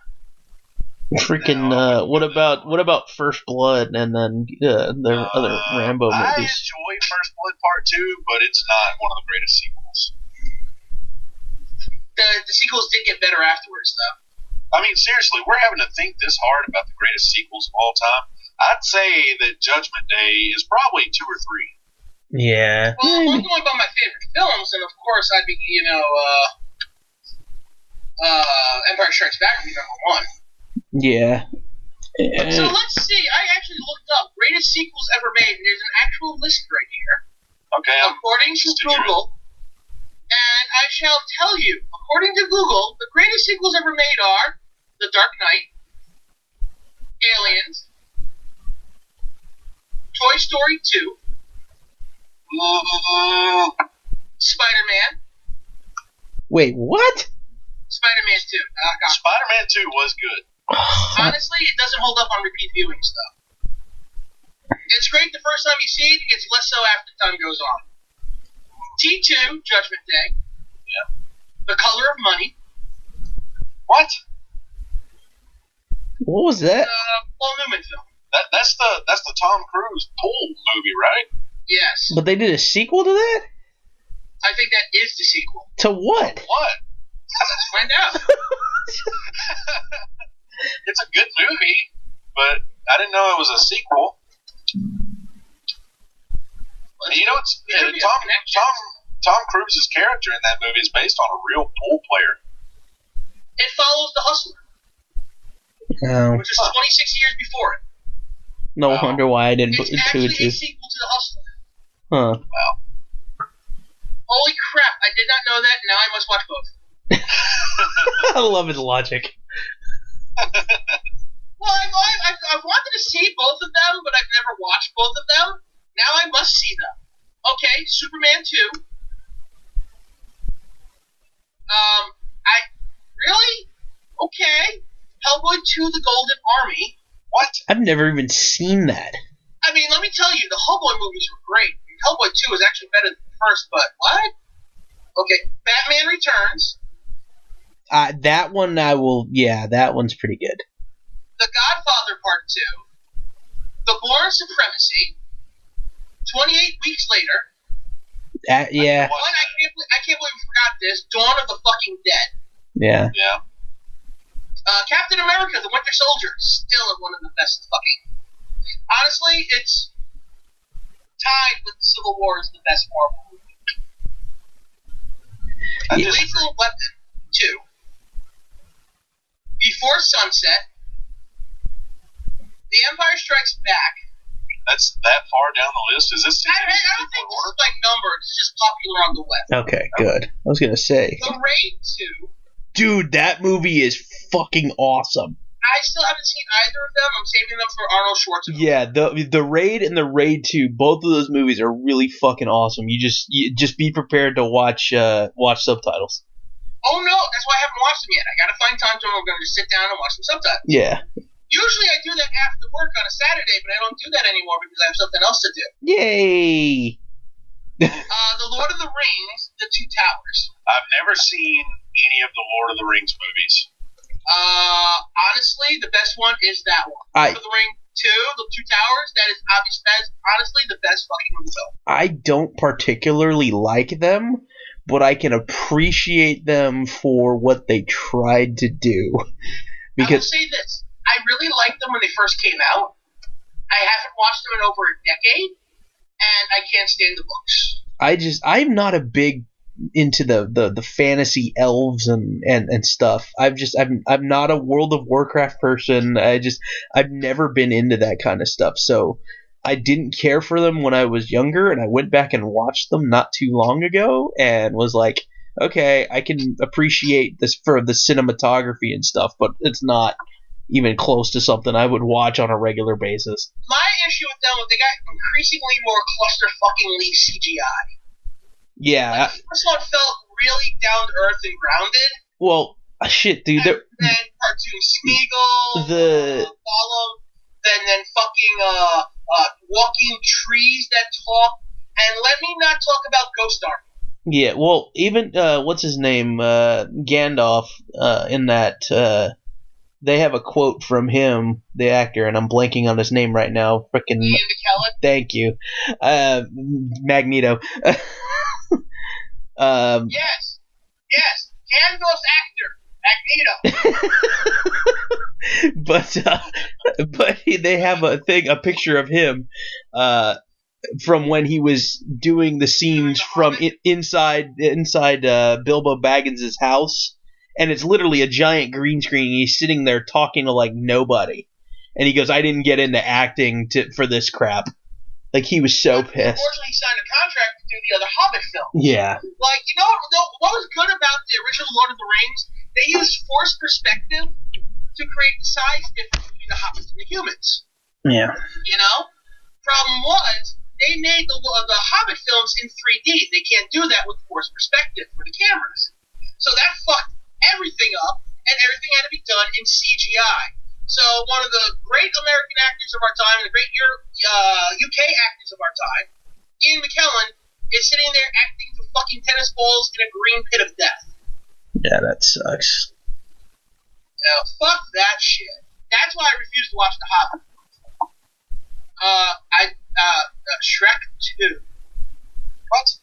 Actually, that movie isn't bad either.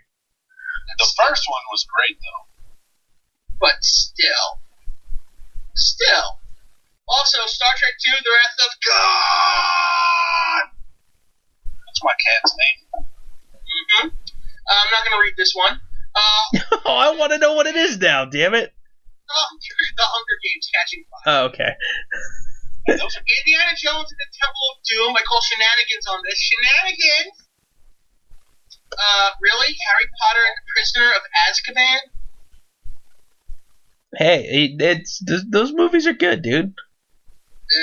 For a few dollars more. Hey! The Lost World Jurassic Park. Back to the Future 2. Desperado. Blade 2. I haven't seen any of the Blade movies. You should definitely watch Blade 2. You don't need to see any of the other ones to get it and still enjoy it. Star Trek First Contact. Now we're getting a little different because now we're getting some threequels on this one. Indiana Jones and the Last Crusade and the Bourne Ultimatum. Last Crusade is real. Oh, Goldfinger might be the best Bond film of all time. Not my favorite, but it might be the best. Okay, A Shot in the Dark. Airplane 2, the sequel. X-Men Days of Future Past. I need to see that. It's not bad. I mean, you can live without it. It's not going to be the end of the world if you don't. I'm not crazy about the X-Men, but I've heard a lot of good things about them. Avoid Apocalypse. Just avoid Apocalypse. Okay. Sanjuro. The sequel to Yojimbo. Kurosawa. Yeah. Okay. I know what it is. Adam's Family Values. Now, okay, what would your thoughts be on that one? Adam's Family and Adam's Family Values. Would those movies be... You saved them for 31 Nights. Okay, they'd be more for the Halloween They're jump. Halloween films, man. Okay. Because I have one of them on my list to watch, maybe. National Lampoon's Christmas Vacation. Yes. My favorite Christmas movie. I'm with you on that one. My second favorite might be Santa's Sleigh. Merry Christmas! Holy shit! I thought you were going to say Die Hard's your favorite Christmas movie. Yeah. That's okay, we have to do a top 5. Bill and Ted's Bogus Journey. Yes! I like that one way better than the original. I recently saw the original for the first time in like 20 years, and I actually liked it for the first time in 20 years, but the sequel's so much better. Yes. Gremlins 2, the new batch. Hey, what about the Three Ninjas Kickback? I love it. Scream 2. Would it be Kickback or Knuckle Up? Which one was the No, second? Kickback was the second one. Knuckle Up was third. They were all great. And then it had number 4 was the direct-to-DVD High Noon at Mega Mountain or something with Hulk Hogan. Okay, the first three Three Ninjas movies were really good. Those are some of my favorite movies. I'm moving on to Cold the Rock and greatest... Tum Tum, baby. Shut up! I'm fucking in. The best George Romero movie ever, Day of the Dead. Like I said, we're on threequels now. Nightmare on Elm Street 3, Dream Warriors. Yeah, we didn't mention Nightmare on Elm Street 2. Lord of the Ring, Return of the King, blah, blah, blah. Die Hard with a Vengeance, and Back to the Future 3. Let's see what Screen Wait, has to Back to the Future 3? I'm sorry, I did not like that movie. We're not talking to you anymore. I don't like that one. Scott, Alright, so, yes. do you watch Rick and Morty? I watched the first season, I own the first season, I haven't seen season 2 or 3 yet. What do you think about Scary Terry, bitch? That was a fucking great episode. I also like how they did an Inception in that, too. A dream within a dream, yeah. Within a dream within a dream. Yeah. When you said Nightmare on Elm Street, I like every time I see Freddy now, all I think is Scary Terry. You can run, but you can't hide, bitch. So many testicles on his face, that poor guy. And he's sitting at home talking to his wife, and he goes, "Shut up, bitch." It's so fucking funny. And then she scolds him for using that language at home. It's so fucking funny. Daniel doesn't get it. He needs to watch it.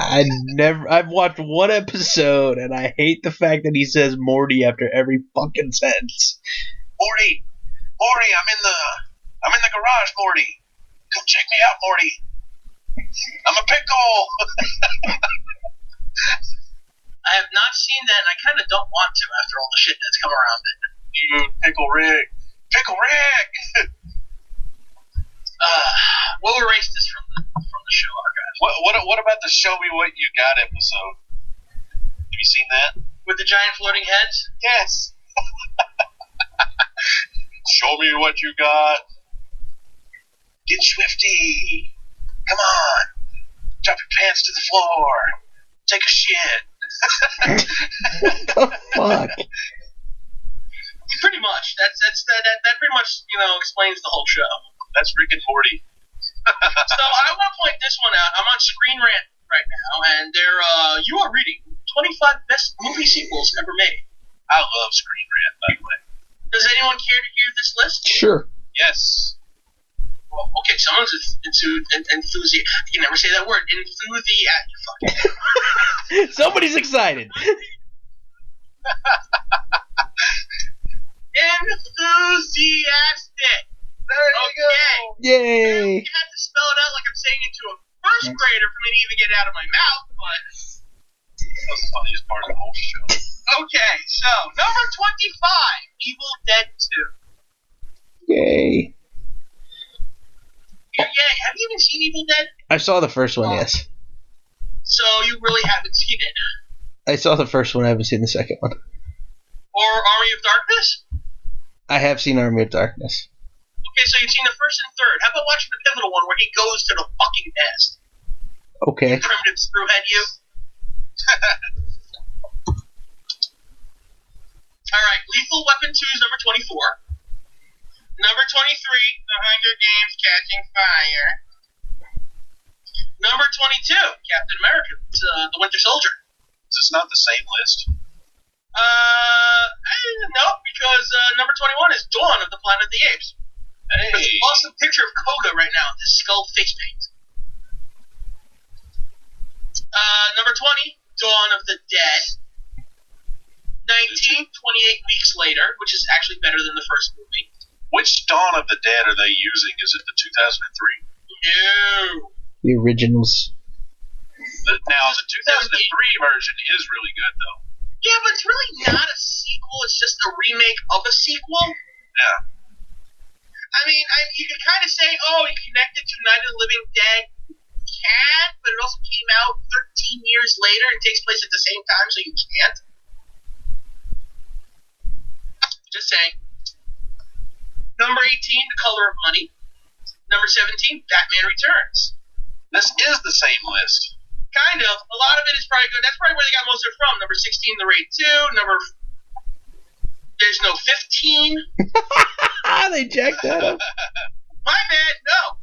Number 14, Hellboy 2, The Golden Army. Number 15, The Porn Supremacy. Number 13, Superman 2. Number 12, Two Towers. Number 11, Mad Max 2, The Road Warrior, which is just known as The Road Warrior in Australia.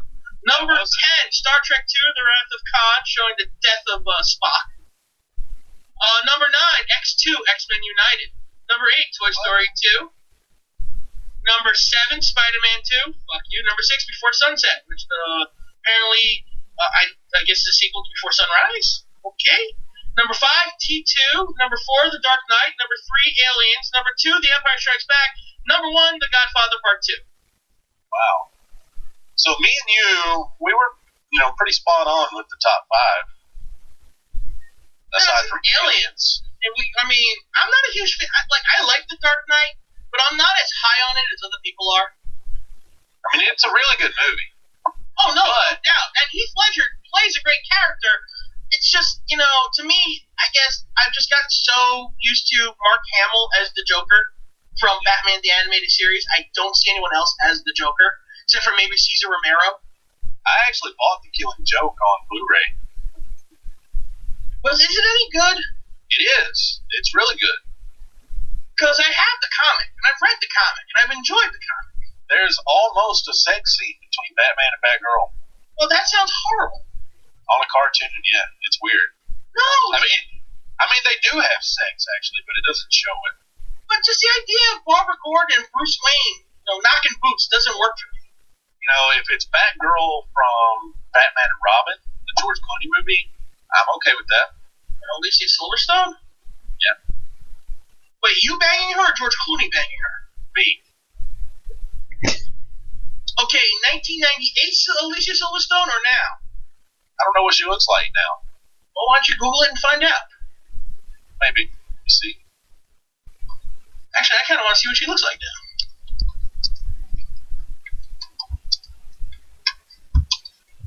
Not 1997, 2017.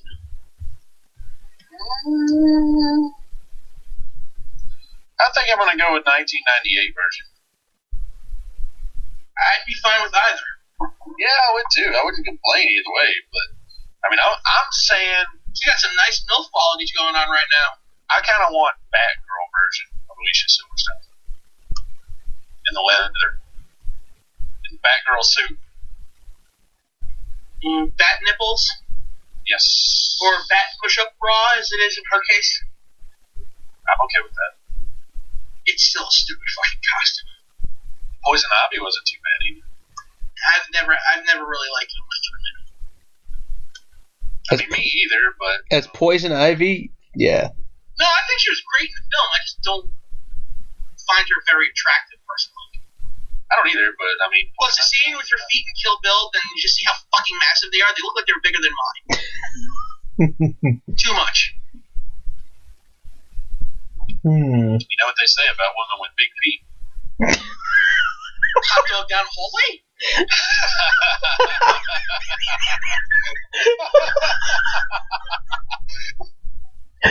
Oh, dude. Oh, God. I wasn't ready for that. Hey, Whoever it is. hey. What do you call a bear with no teeth? Oh, God. I've created a monster.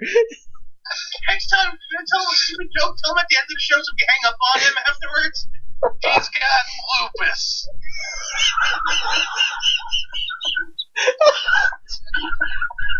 I don't know why I find that. Why are we laughing so hard at this?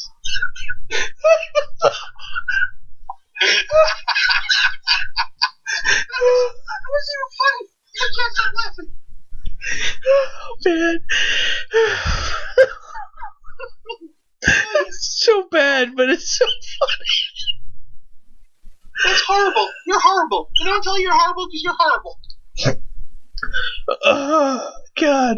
Oh, shit. Okay. On that note, I'm ready to call it a night. Oh, man. That was just like the, oh, God. Did you hear about what the boy with no arms got for Christmas? Oh my God. You say mittens. Yeah, you say mittens. Oh, no. Just kidding. That wouldn't be tactful. He hasn't finished opening it yet. Oh.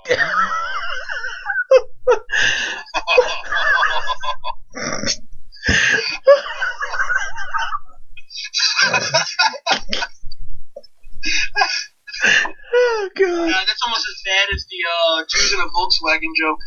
Oh, gosh. Is that how bad? How bad is that one? How many Jews can you fit in a Volkswagen? Two in the cabin, four in the ashtray. God. Yeah, Oh, man. that's just. Wow. I know. How Wow. many times I've heard that joke being a Jewish kid? Wow. That's horrible. It's not that. It's yeah, it's a pretty bad joke, but I'm just tired of fucking hearing it. Okay.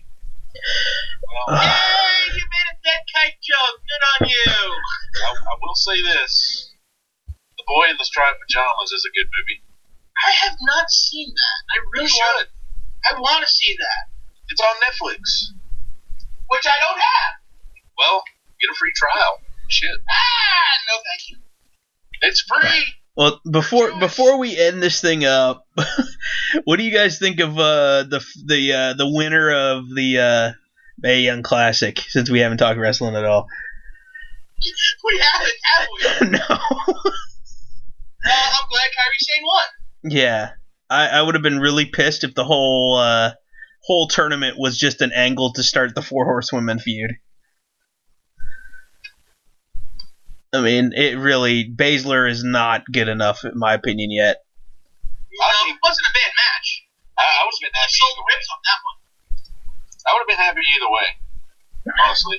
But I mean, Kyrie Sane drops a hell of an elbow. Yeah, dude. I love how she lets gravity kick in and death follows her. Yeah, dude, it's awesome. And then I just seen I guess from yesterday in a CMLL anniversary show, Princessa Suhei actually lost her mask in a 2 out of 3 falls mask versus mask match.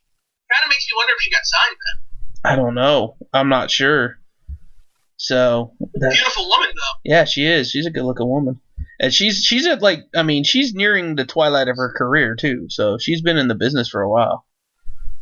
Hey, so is Mercedes Martinez, and she looks like she's still got some life in her, and she needs to get fucking signed. I think she did.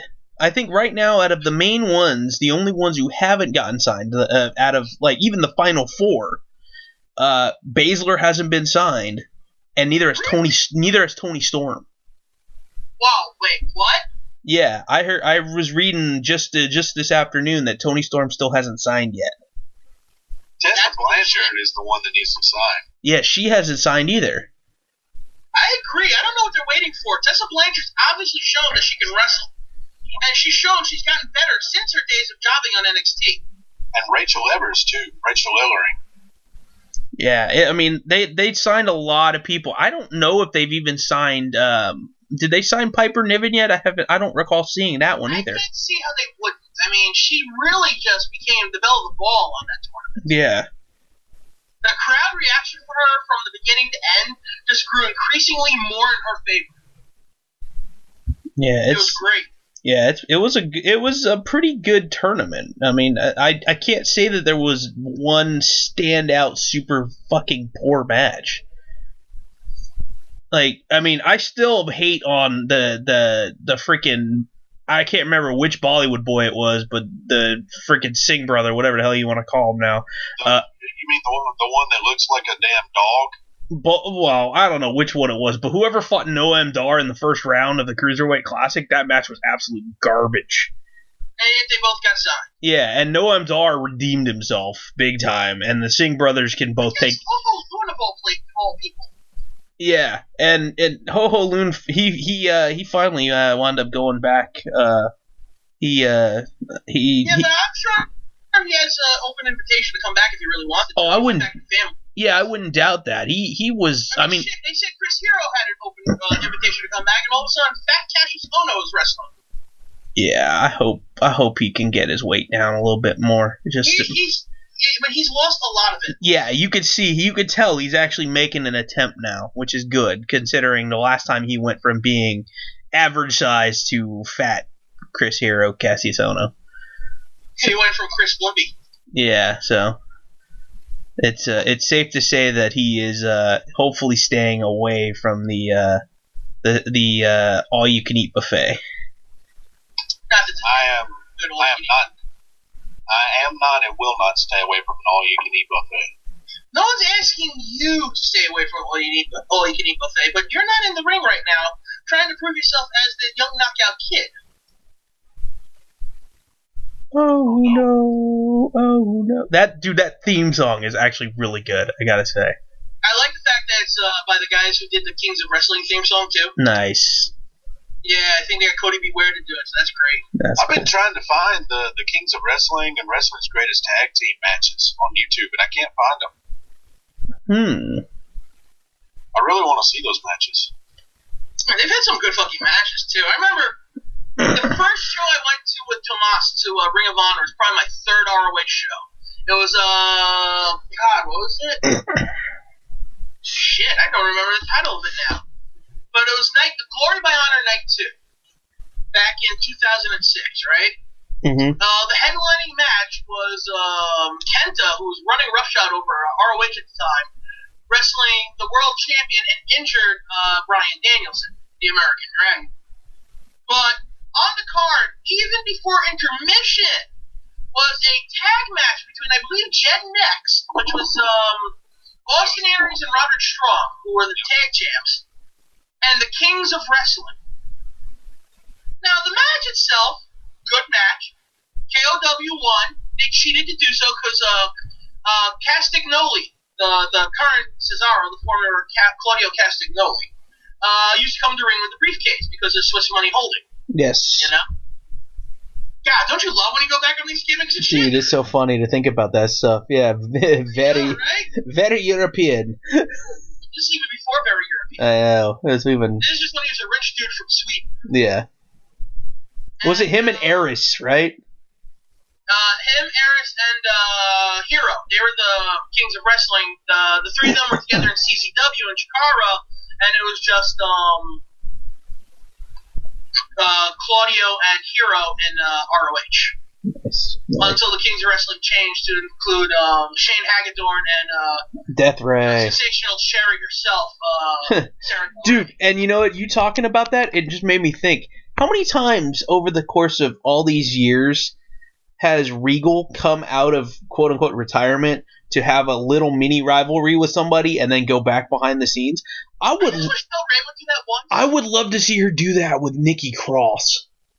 Oh, God, I just want Sarah Amato in the ring one more time. I miss her. God, I've seen some great matches with her. I've just been very lucky to watch her wrestle. She's always been awesome. Yeah. The Royal Butterfly DDT finisher of hers? Yeah. Classic. But the match ended with the Kings of Wrestling winning the tag titles.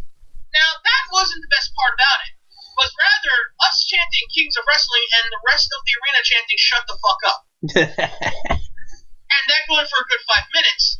And then randomly starting again after the Samoa Joe homicide match. Nice. That was one of the best parts of the whole evening. Was just Kings of Wrestling, shut the fuck up. Kings of Wrestling, shut the fuck up. Super Dragon. Oh god, fuck that match. Did you ever see the Generation Next and Embassy Steel Cage Warfare match? No, I've never seen Jet Next in the Embassy match. That's when what's her name? Jade? Yeah. Broke away from the Embassy? It wasn't as that match. I don't think. But it's a hell of a Unfortunately, match. after that, she then left the company and nothing ever happened with her. It's like, come on. You can't, give us that. That same thing happened with Bobby Dempsey in Sweet and Sour Inc. Do you remember that?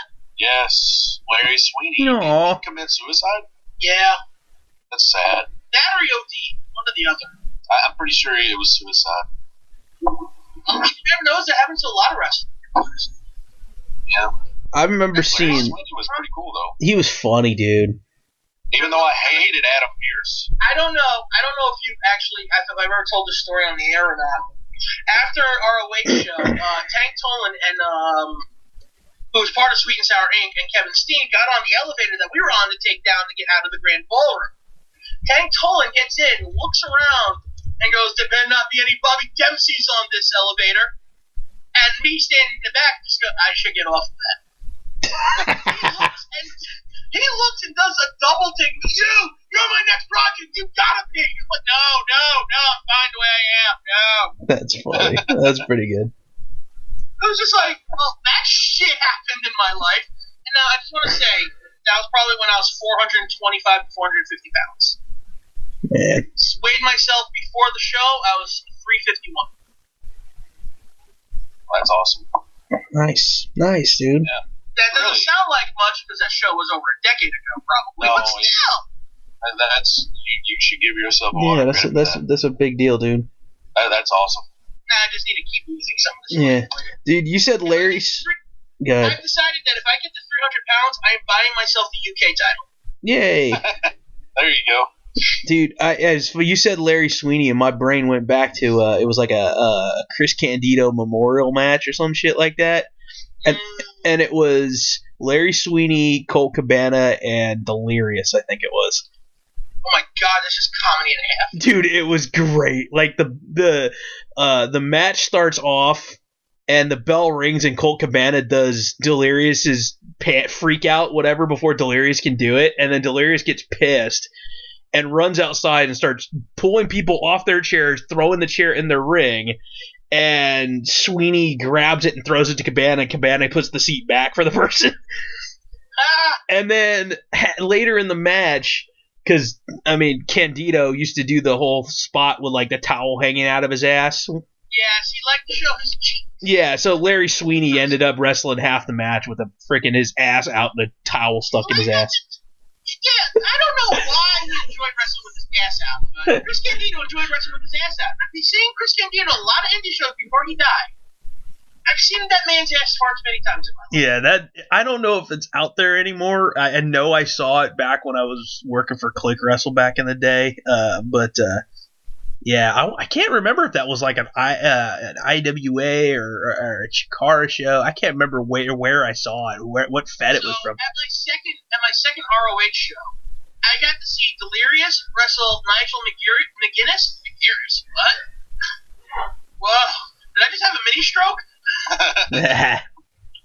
So I watched Delirious wrestle Nigel McGuinness wrestle Kikutaro. Oh. It's a name I've heard before, but I don't think Kikutaro is I've a Japanese comedy wrestler. You know, like a little impish spirit figure. Oh, I think I know who you're talking about now. Okay. Delirious and Kikutaro actually started the match off wrestling in slow motion, and Nigel's standing there all pissed off. It was from the show How We Roll, because Christian Cage was the headliner for the show. Okay, I know. Okay, now I know exactly who you're talking about. Yeah. Did he wrestle Christopher Daniels on that show? It was part of a tag match. Daniels was teaming with Amdrag, and Cage teamed with, I think, Colt Cabana, and they literally started a match with each other rolling Because Christian Cage's catchphrase was "That's how I roll," and literally Daniel Bryan told him to step to the side, did a front tuck roll, got him and goes, "That's how I roll," and then they just start doing that for like 3 minutes of the match. Now there is a Ring of Honor match out there with just Christian versus Christopher Daniels. That probably happened the next night, honestly. The show I went to was a Friday night show in Deer Park, which is like the ass end of fucking Long Island. So that wasn't one of their bigger shows. They usually did the smaller show on a Friday and the bigger show on a Saturday. The bigger show, when they did a Deer Park show on Friday, they usually followed up with a Philly show on Saturday. So that probably happened at a Philly show.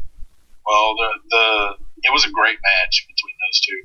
Well, Christian Cage, man, and Christopher Daniels. As robotic as Christopher Daniels was the first 20 fucking years of his career, before he, started, making Google eyes like Kazarian, he was very robotic and boring as a character. Great wrestler, just a little too crisp. You know what I mean? I can agree with that. Yeah. But all of a sudden, him and Kazarian start teaming together, and then all of a sudden they become bad influence. I'm like, where the fuck did you get this personality, and why did it take you 20 years to get it? Yeah. While on the topic of Ring of Honor, I gotta say my favorite Ring of Honor match has to be. It's on one of my DVDs. It's Austin Aries versus Kenta, and those guys slapped the shit out of each other in that match. If you like that, you should see Aries versus Go Shiozaki at some point. Go Shiozaki is essentially just a little Kenta Kobashi. So he's essentially just, let's put Kenta Kobashi in a dryer, shrink him for a little, and then have him slap people for a living. You were at the Kobashi and Joe match, weren't you? No, I wasn't. I was actually at a completely different show in Long Island. Not that I was upset, because I got the bullshit with Balls Mahoney, so. That's cool. I always like bullshitting with Balls Mahoney. Snow. No, my first ROH show was unscripted in 2006 when they had the blizzard that hit the whole West Coast, the whole East Coast, like fucking 2.5 feet in Long Island, and we were driving away from that shit. After the show, that's where Punk showed up and teamed with I think it was. I don't remember who he teamed with. He teamed with somebody. That's when TNA called back most of their talent, and only 2 people went to the ROH show. It was Aries and Roderick Strong, and then they both got fired for a while. Yeah. That was my first ROH show. The second one was How We Roll in Deer Park also. Oddly enough, that's where I saw Victor for the first time from the Ascension. He was wrestling as Apocalypse. During the intermission show, he got his ass kicked by Samoa Joe. You can actually see that shit up online. It's on YouTube. Oh my god. I just stumbled upon something random as hell. I know you mentioned earlier we don't talk too much about politics, but at some march on Washington, a bunch of people from the fucking Juggalos showed up and that came out with a sign that said Juggalos Lives Matter. Nice. Freaking A. God damn it. I'm surprised they haven't been on Lucha Underground, being as close as they are with Vampiro. Yeah, I don't know. I'm not sure why. I'm kind of glad they haven't. Well, I mean, I do not want to see no Juggalo champion shit wrestling, And that's their name for it. I didn't make that up. I remember watching, I just wanted to point this out because we were talking about Kenta. I don't know if there was a show, I forgot what it was, but it was held at the New Yorker Hotel. That was the third ROH show I went to. It was headlined by Daniel Bryan, Samoa Joe, and Kenta in a 3-way match, right? Samoa Joe smacked Kenta so hard he knocked him out. Damn. Not like, I'm going to lay here and sell this shit. No, like, I'm taking a nap because you knocked me the fuck out. Legit knocked him out. Damn. Just a fucking slap. It was great, man. That match, I think, that night also had Eddie Kingston versus Chris Hero, I think. Ugh. And, yeah, I do not like Eddie Kingston. Eddie Kingston sucks. Everybody's hyped him up so much back in Ring of Honor, and dude, I don't. Oh, geez, remember OWW Starty? Vaguely, I remember that name vaguely. Okay, the kid from Turkey who loved every indie wrestler. That's the only other way I could put it. Remember Horseman for Life? Oh God, please don't. I still remember. He still never got his money back. When I first joined, oh my God, holy shit. I just realized that I joined 10 years ago. I joined 8 years ago, and I made, what was it? Didn't they have, like, posters of the month? Probably, I don't know. Yeah, they did, like, votes for posters of the month, and the 3 days I was there in December, I was in the top 3 posters of the month. I was always pissed because I couldn't make the top, and I tried so hard. And then I ruined everything, apparently, because I like to have fun and not be a complete utter bore when we move to the other OWW. Yeah, I'm honestly, I have what's his name on my Facebook list. There's a guy. I think he went by. I don't know if he went by Cage on the freaking old forums. Cage. Possibly. I don't know. I could show you a picture of him. I have him on my Facebook list. Where's he from? We've gone through a lot of people there, but there was a few that were pretty good. He's from Georgia. Turley was a shithead. Who? Fuck that guy. And Shockage, because he was Shockage's friend and did whatever Shockage wanted him to do, let him say whatever the fuck he wanted. Who? Turley, the guy that kept calling Horseman for Life Forrest, as in Forrest Gump, as in you're retarded. Jeez. Look, Horseman for Life was a douchebag, but he didn't deserve the abuse he took from Turley. And I've actually complained about him to Shockage more than once, and Shockage didn't do shit about it. Because it was his forum. He was willing to do whatever he wanted, but if someone else tried to have fun and he wasn't invited, he would put squash on it. That's why his fucking forum died. You know, and I understand that Shockage works with the fucking other show that we used to do, you know, PW 24/7, but fuck that. He can hear this shit. I don't fucking care. It makes me sad to think about all the time I spent on obsessed with wrestling on the forum. Dude, we had some good fucking times, didn't we? Mm-hmm. Yeah. Shit, we all came together because of that fucking website. Yep. It's scary to think that we've all known each other. Something good did come of it. We can't deny that. Yeah, but damn. let's be honest. The way that place was run was a shit show. I mean, it was good until they made the switch to the new website. Yes, exactly. Once they went to online world, and all of a sudden, all these rules came up that didn't need to come up. Well, we need to be more professional, so we can't do this, we can't do that, we can't do this, we can't have fun, you can't speak, you can't breathe, go fuck yourself and die. Now, I don't know if you guys know or not, but before they made the merge, there was 2 separate forums. You had Obsessed with Wrestling, and you had Online World Wrestling. Yes, I joined Obsessed about a month before they combined forums. Now, I remember it being said, like, Online World wasn't getting enough followers. They wanted all the followers from Obsessed because we had a better forum and a better community, and the community they currently had was just shit. And then all of a sudden, we went over, started off pretty well. They made me an administrator, man.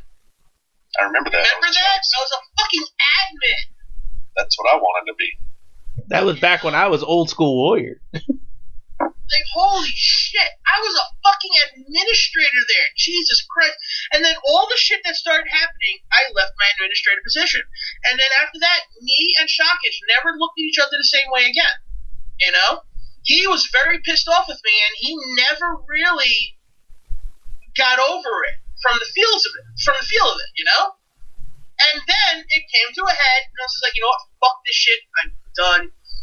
You're fucking everything up. You're making it not fun. I'm out of here. I got better things to do. I got better places to go. I really didn't.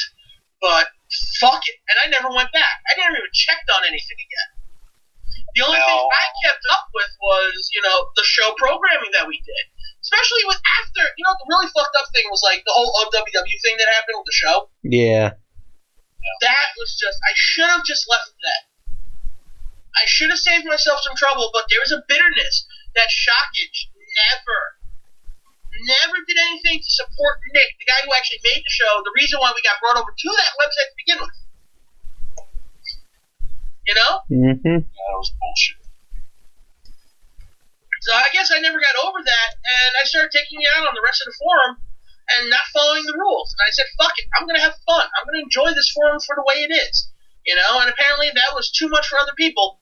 So, fuck it. Then I left that position, and we moved on. Apparently Matthew from Botchamania used to be a part of the forums. Yeah, I never liked his shit. Okay, Apparently he was like one of the guys that caused all the tension initially between the two OWWs, and that's why there were two OWWs. That's the story I've been told. Yeah, I didn't know about all the drama. I came in kind of on the later side. So, but I knew about the radio show drama. I knew, not necessarily the forum drama. Yeah, the radio show drama was just a whole other thing. Yeah, because after the radio show drama, no, we didn't. And I came in right at the tail end, and then I was also blogging at the time over on Daily DDT, and then I offered even to have you guys, if you got another broadcast through my page over on Daily DDT, and I guess Nick had other plans at the time, so. Yeah, I still remember all that bullshit with Alan Wojcik.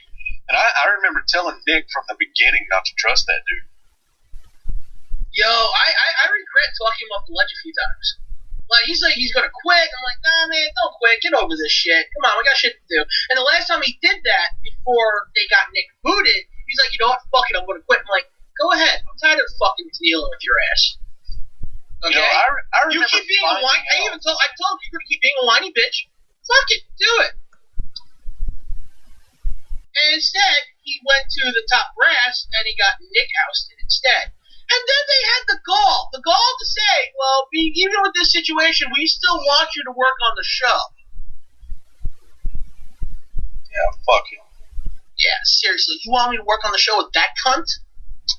Dude, I still remember that fucking bullshit because he was I got to be pretty good friends with Alan, you know, right before everything happened. I sure shit didn't. I mean, you know, I was trying to make the best of it. I knew there was something weird about him, but I thought I could trust him finally towards the end of everything. And I remember the fucking day that his first OWW radio went up, and I was talking to him all day because at the time, Nick and I didn't know who was going to be the host. All we knew was we were out of a job, and we thought Alan was too. And so I remember asking Alan, like, dude, do you know what's going on? No, I don't know. I don't have any idea. And then fucking that day, the episode went up, and he's like, yes, I am the new host of OWW and all this bullshit. He just fucking, he hooked me and fucking drugged me along all day and then dropped the new episode. And that was right after you guys hit 50 shows, too. Yeah, which, I mean, you know, big fucking deal, but, you know, we had a lot of good memories on that show, you know? You had a lot of good fucking interviews on that show. Hell yeah, dude. The way I got in on the show was I booked fucking Deborah McMichael when I was in the 7th grade for an interview. That's impressive. Dude, it's hard to think that I've known you for that long, dude. I just find it very uncomfortable that I've known him that long. It's crazy, man. We've all known each other for a fucking decade almost now. Yep, the Owen Hart 10th anniversary of his death. That was the episode that got me the job. Remember, me and Dave worked very hard to get Bret Hart on the show. Yes, and I worked very hard to get the interview, but I didn't. Look, I was the one who initiated the whole thing by going to a Ring of Honor show, saying I want to pay for a cheaper ticket, but you gave me a more expensive one. And he's like, "All right, you want to go see Bret Hart for free?" I'm like, "Yeah, fuck that, sure." I was literally the last one to see him. That's cool. There was no one else behind me, so I stood there for 5 minutes talking to him about the show and everything. He's like, "Yeah, sure. Contact me at this, and we'll get something started." Like, Okay. He's like, squeak! It was just like, I walked back to my seat, missed the first match completely, said, I think I just got interviewed with Bret Hart. And he just looked at me and went, no way. That's so cool. If he dies before I get to meet him or say anything to him, I'm blaming you forever.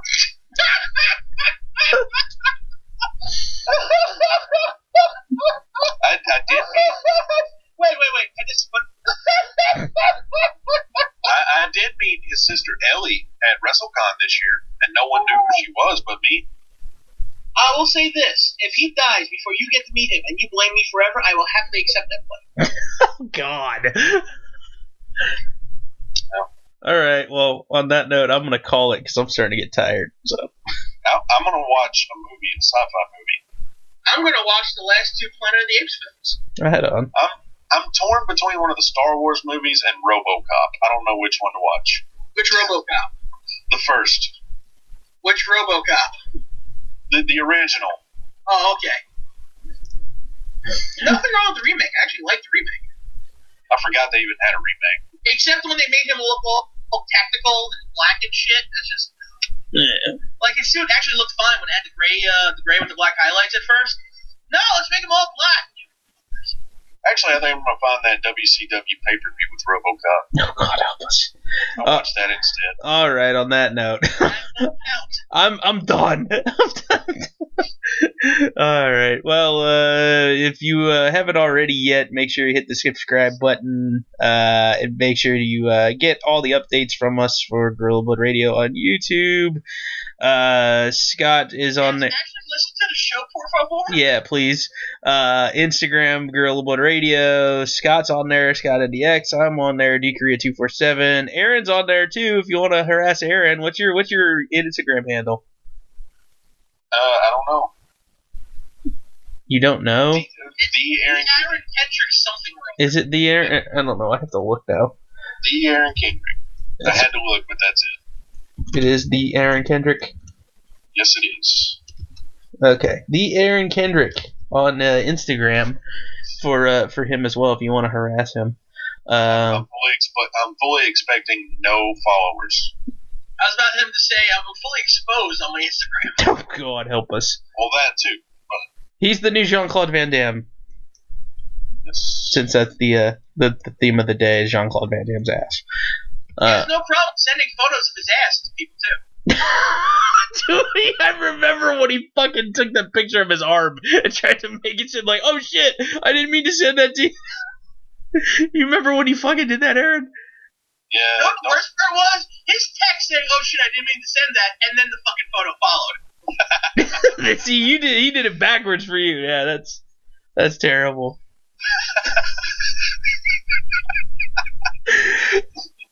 All right. I forgot I sent it to you, Scott. I'm sorry. That's funny though. All right. Any last words before we call it a night? Aaron, anything? No. All right. For Aaron and Scott, I'm Daniel. Take another picture of his ass. That's the problem. Oh God, help us. Good night, everybody. Thank you for listening to Gorilla Blood Radio. He's got lupus. Terrible.